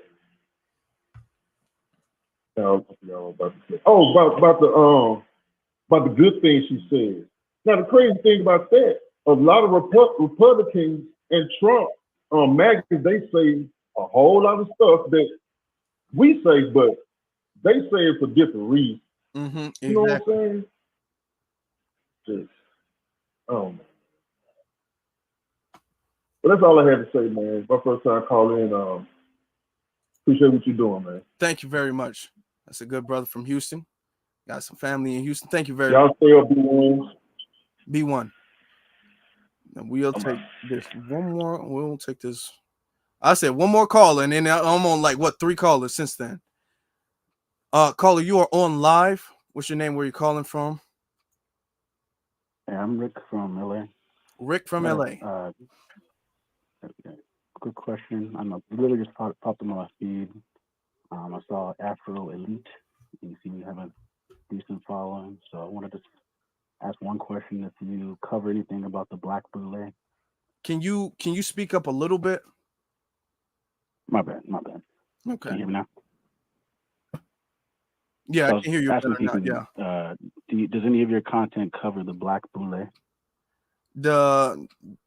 Yeah, I've mentioned the Black Boule. I've mentioned them. I'm not sure. I haven't mentioned them tonight, but I've mentioned them before. Why do you ask though? So I'm asking because I'm starting to get a lot of feeds that are just Candice, and the subject is about Candice. I'm just so. Say again? I mean, tonight's subject is about Candice though. So. Oh, okay, I just popped in. I literally just popped in and I saw the headline says Candice, no, not be redeemed. So I'm probably jumping ahead. Okay. So okay. Well, what does that have to do with Candice? Do you have anything to say about Candice, or why are you asking about the Black Boule? No, it's just more of my focus right now is where the focus is being distracted from, and I think the Black Boule has a part of it. So there's a. So you think okay? So to clarify, you're saying to talk on Candice is a distraction? Correct. So it's just I've seen conservative. I'm on actually the conservative side of itself. You've seen to be. I don't know much of your take, but I'm willing to have a discussion on it. The audience, that's off the based off the past few calls, everyone's just agreement. So I wasn't sure if you're gonna have anyone that disagrees with you. No. And, Okay, so you disagree with Candace being unredeemable. You disagree with that. What is unredeemable? That means that she's not welcome back. She will not be accepted or platformed by the Black community, or funded, platformed, all of that by the Black community. So she was never a part of the Black community? I mean, racially, but her actions over the last decade has removed her from the Black community, and she has not had a problem with it since. Now she has gotten fired by the Daily Wire. Now she's trying to ease her way back in, and we're saying no. We're saying her treachery is unredeemable. That's why that kind of does relate to my Boulay question. So no, well, your Boulay question was off subject. So I'm asking you a question that's actually germane to the topic tonight, which is about Candice Owens. So I get it. About Candice Owens, sir, about Candice Owens, you're saying that Candice Owens can come back to the Black community, that her actions are redeemable. Is that what you're saying?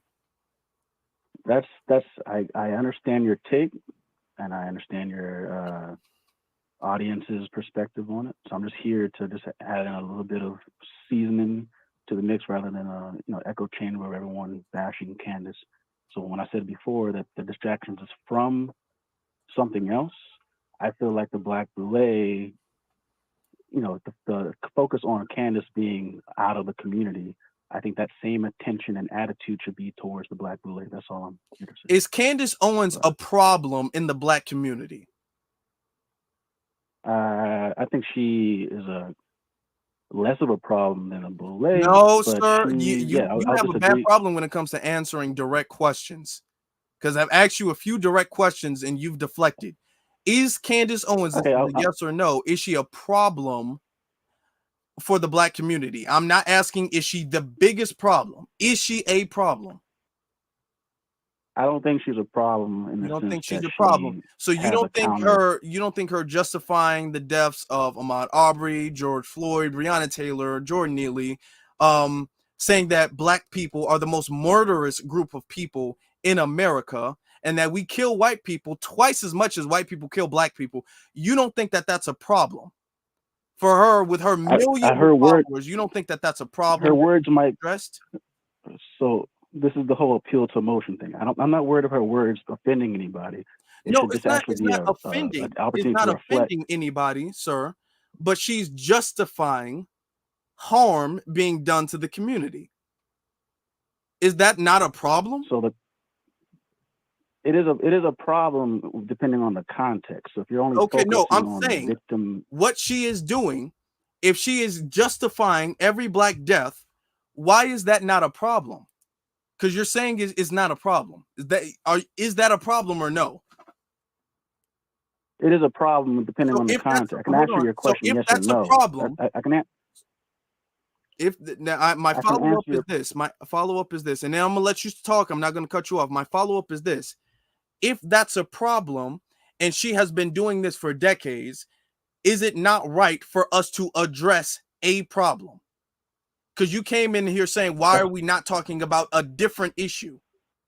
And you're admitting the fact that she is a problem. So what is the problem with us addressing her as a problem?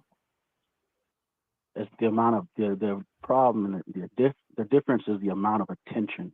It seems like there's a fetish towards, it seems like everyone's being herded to talk about her rather than talk about a bigger issue. Hope that can be clear. Rather than everyone saying I'm a raccoon. Okay. Let me ask you a question. Is cancer a problem in the Black community? I understand your question. But listen, please hear me out. You keep asking if she's a problem. I would say yes, depending on the context. If she's going to call out actual true issues that we need to reflect on ourselves, sure. Can you name a Black Boulay person? Can you name a Black Boulay person? Name a Black Boulay. Name? Yeah, give a name. Like a popular one. A popular one would be like LeBron James. LeBron James, who is a basketball player. You're saying he's black boule. So you're saying LeBron James is a bigger problem in the black community than Candace Owens? No. See, it's not an individual. It's a organization. Okay. It's an organization. It's an organization that As an organization can be a bigger problem by definition than an individual. So LeBron, who is the bigger problem? LeBron James. Can't believe I'm asking. LeBron James or the individual is not. LeBron James is not a bigger problem as an individual, but who he's affiliated with is a part of the bigger problem. Okay, when I asked you to name a name, you named a name. You named LeBron. Okay, let me ask you. Let me go back to this. Is cancer a problem in the black community? That's a yes or no. Obviously, yes. Yes. Is cancer the biggest disease issue in the black community? No. It's not. So if we have a conversation about cancer and black people dealing with cancer, would you call up and say, hold on, we should not talk about cancer and we should talk about heart disease? Would you do that? Would you say, hold on, I understand your point. Typically speaking, more black people die from a heart issue than cancer, so we shouldn't address cancer as an issue? Would you do that? So you're saying that this is a cancer? Sir, I'm using the analogy because you admit that Candace Owens is a problem, sir. You admit that Candace Owens is a problem, and then I'm saying, okay, you said Candace Owens is just not the biggest problem. I said, okay, well, let's keep that same standard with everything else. Because what you're doing is a whataboutism. That's what you're doing to defend Candace. Because you really can't defend Candace. Candace has no redeemable qualities to her. Nobody can defend Candace. All they can do is talk about, well, what about this and what about that? And there are bigger problems. I did not say Candace Owens is the biggest problem. Cancer is not the biggest problem. But if we had a conversation about cancer, it would be just because cancer is a big problem. It might not be the biggest, but it doesn't have to be the biggest for it to be discussed. I hear your point. So you want to hear my point on the bigger problem aspect, rather than it just being labeled as a whataboutism. It's not just it is a whataboutism, but it's to a point that it is a bigger issue, and we are hyper focused on Candace, because once Candace is out of the picture, once weeks or months go by, she's completely out of the picture, not the talking point. What is the next big problem? That's my point. Mm-hmm. What's the next big problem? For decades, for the past couple of generations, ever since this whole, I don't know if your audience knows about it. So I just recommend everyone researching the Divine Nine and understanding the psychology about the control behind it. Look it up, and then focus on the bigger picture than focusing on individuals and this whole conservative versus liberal ideology stuff. I mean, focus on who's actually holding back the black community. I'm gonna say you're saying who's holding back the black community, and the only name you've dropped is LeBron James. That's off the top of my. I know what you mean. That's in. So I mean, the comments, everyone who doesn't speak on political issues nearly to the degree or frequency as Candace Owens does. So okay, Al Sharpton. How about Al Sharpton? Okay, Al Sharpton. That's the best. Let's use Al Sharpton. We've talked about Al Sharpton a million times on this channel. We've been drug Al Sharpton left and right. We've been drug Al, because you said Al Sharpton's a part of the boule and Al Sharpton is an issue, and we agree. And we've been drug Al Sharpton, and everybody in this chat room can confirm that. So we're only supposed, let me ask you, are we only supposed to talk about Al Sharpton? We're never supposed to talk about a black conservative? No, man, I'm not. Again, from my perspective, it's not an individual thing. I'm working on an organization. Anyone being groomed. Organization. You go to college and you get groomed into this system. Okay, and it becomes a perpetual issue. What I'm saying is that we have discussed that. What you're trying to do, is not what you're trying to do is a whataboutism. because you came here about like, No. do y'all talk about them? Do y'all talk about them? Sir, that's not the subject for tonight. The title is not the fact that Candace Owens is the biggest problem in the community. You're trying to make an argument that Candace is not the biggest problem, so therefore we should not discuss Candace when Candace is a problem. We can discuss Candace. That's no problem. I just know she's gonna eventually disappear into the ether, and we should focus on the actual big problem. That's my point. I'm not trying to be here on like wasting time or. Well, when that we'll cross that bridge when defending. we come to it. We'll cross that bridge when we come to it. That's so when we're not being proactive. I'll close on that. You know, I'll let you get the final say. So I'll just end on that. Okay. All right. I appreciate the time. All right. Thank you. Have a good night. I'm just gonna say that I mean, your attempt to defend Candace Owens was very poor. And oh boy, callers. Y'all doing something. Can we get one good caller to end the night? I know I said I was gonna wrap it up like 10 minutes ago, but let's end the night on a good call. Can we get one last good caller to end the night? All right. Because he just hung. Okay. Do you see the actually, let me get to the super chats because I haven't been paying attention to it. Shout out to Denise, our good sister Denise. She says Candace Owens needs to be irrelevant now. Thank you very much for that. Our good brother Hurricane IQ says, I'll talk through here. F that simp caller, he was a simp, and that troll caller. Agree with all the family's points. Also, the way we should deal with Candace and her defenders is the Harriet Tubman way. I fully agree with that. That's all I'll say. Thank you very much, brother. Then he sends another one saying, no redeemable, not redeemable, no pass, go, leave, bye. Really, none. And all of the arguments have been pathetic, sad and pathetic. Then you have Neely says, I hope I'm not, is it Eli? It says, sadly, mainly black / melanated people desire access to whiteness. They live vicariously through CO, this Candace Owens, I guess, and receive pseudo white approval. And it says, but they really don't want to, it says they really don't want to be her. They just want access and approval. It's inherently oppression. It's internalized oppression. It is. And thank you very much for that comment. Y'all trying to get so close to white society. It's sad. It's absolutely sad. Let's get to okay, we got a couple good callers and hopefully we'll end on some positive. Caller, you're on live. What's your name? Where you're calling from? What's up, Afro Elite? Amar from California. You said Demore? No, not that. Amara. Amara from California. Okay, what's on your mind? Yeah, there you go. First off, can I say this? That lady is trash. Yeah. And I'm gonna just say this: why? One, she is dangerous because a lot of people that watch her shows are judges, cops, because she raised money for killer cops, and all types of stuff. So she is kind of dangerous. Now, I'm not gonna like talk about it, people calling them names and stuff, but I strongly disagree with some of those callers. Yeah. Godly.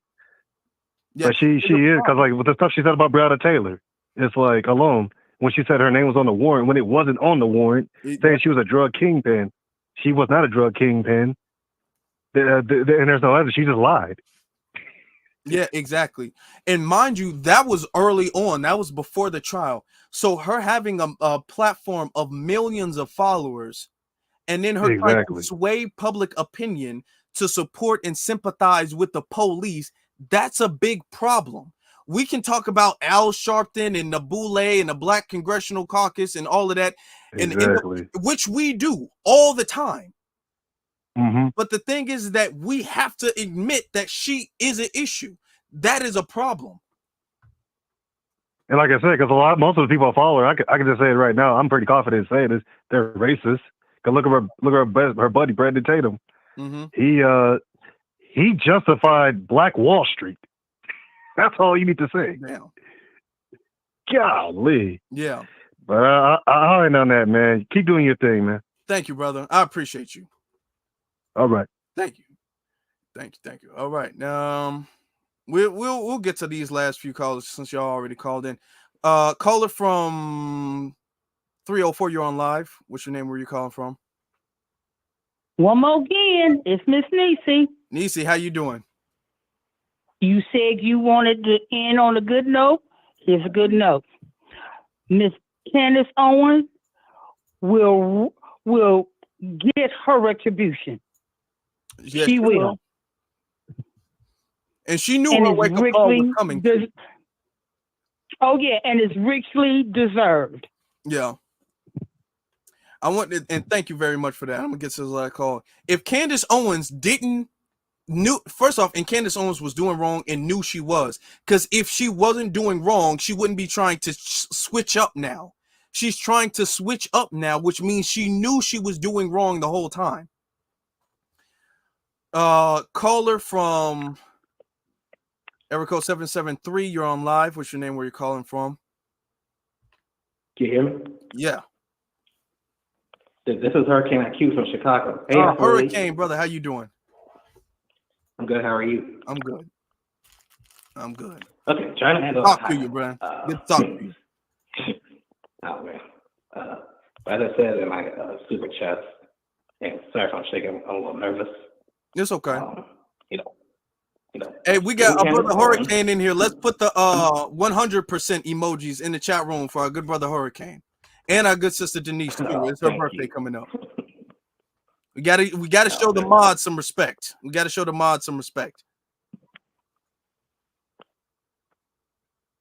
Okay, you got it, Hurricane. You got it. Oh, okay, then my bad. But yeah, like I said, well, as Candice Owens, I should say, she is not redeemable. And her history, ever since she became, essentially came from the left, and the alt-right took her in, that should have been, that should have been the point where we stopped. Well, I know we never support her, ourselves, but that should have been the red flag from right there. Is what I was going to say. And I fully agree.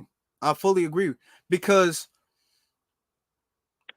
she's been on. It's not like she's just a conservative and black people are super liberal.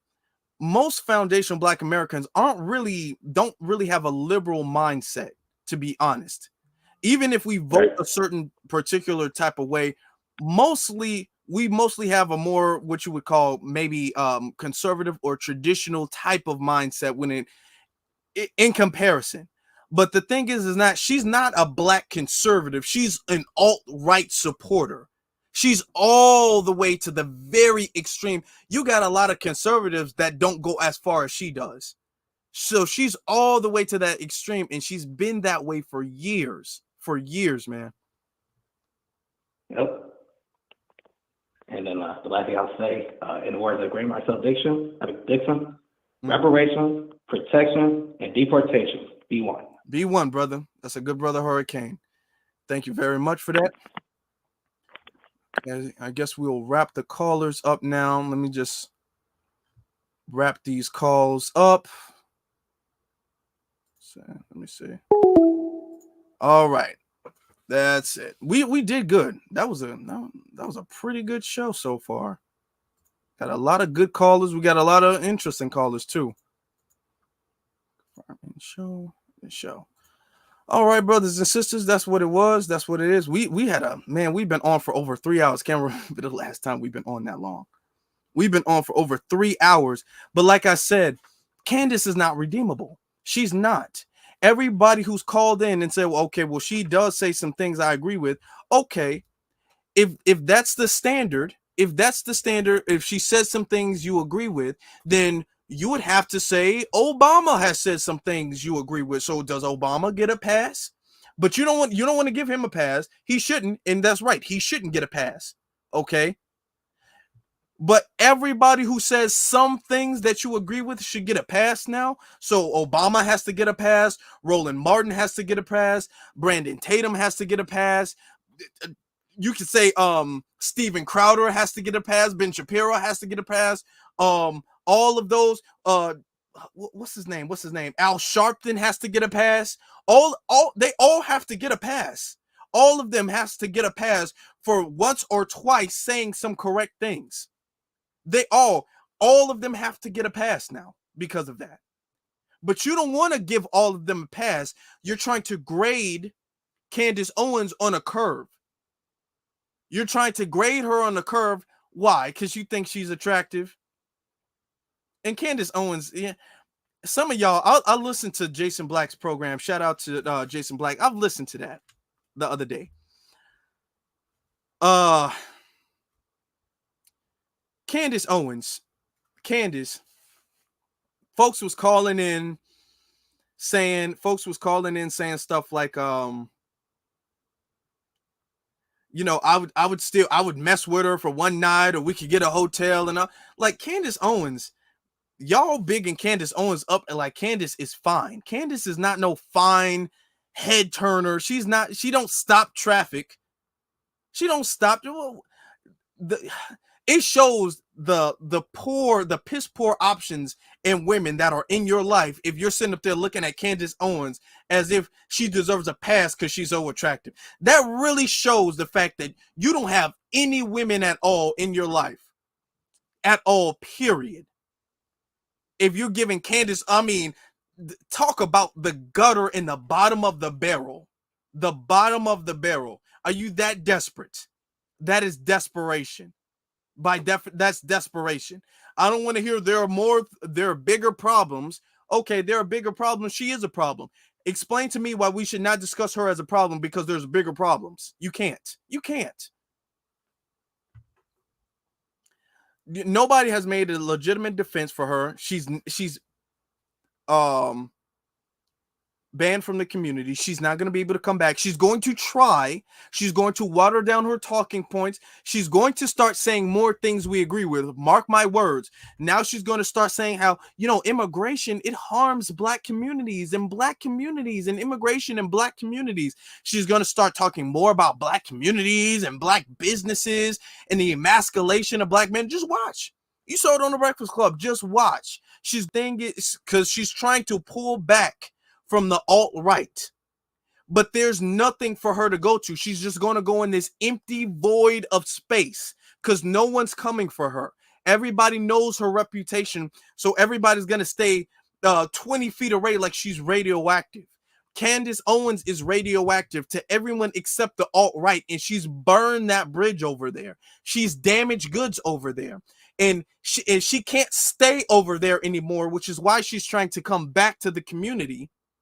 But there's no community for her to come back to. That's the issue. She's radioactive. Brothers and sisters, we've been on here for over 3 hours, but this has been a wonderful broadcast. Shout out to all of the callers. Shout out to every single last one of you all. Denise has called. Angelica Lena has called.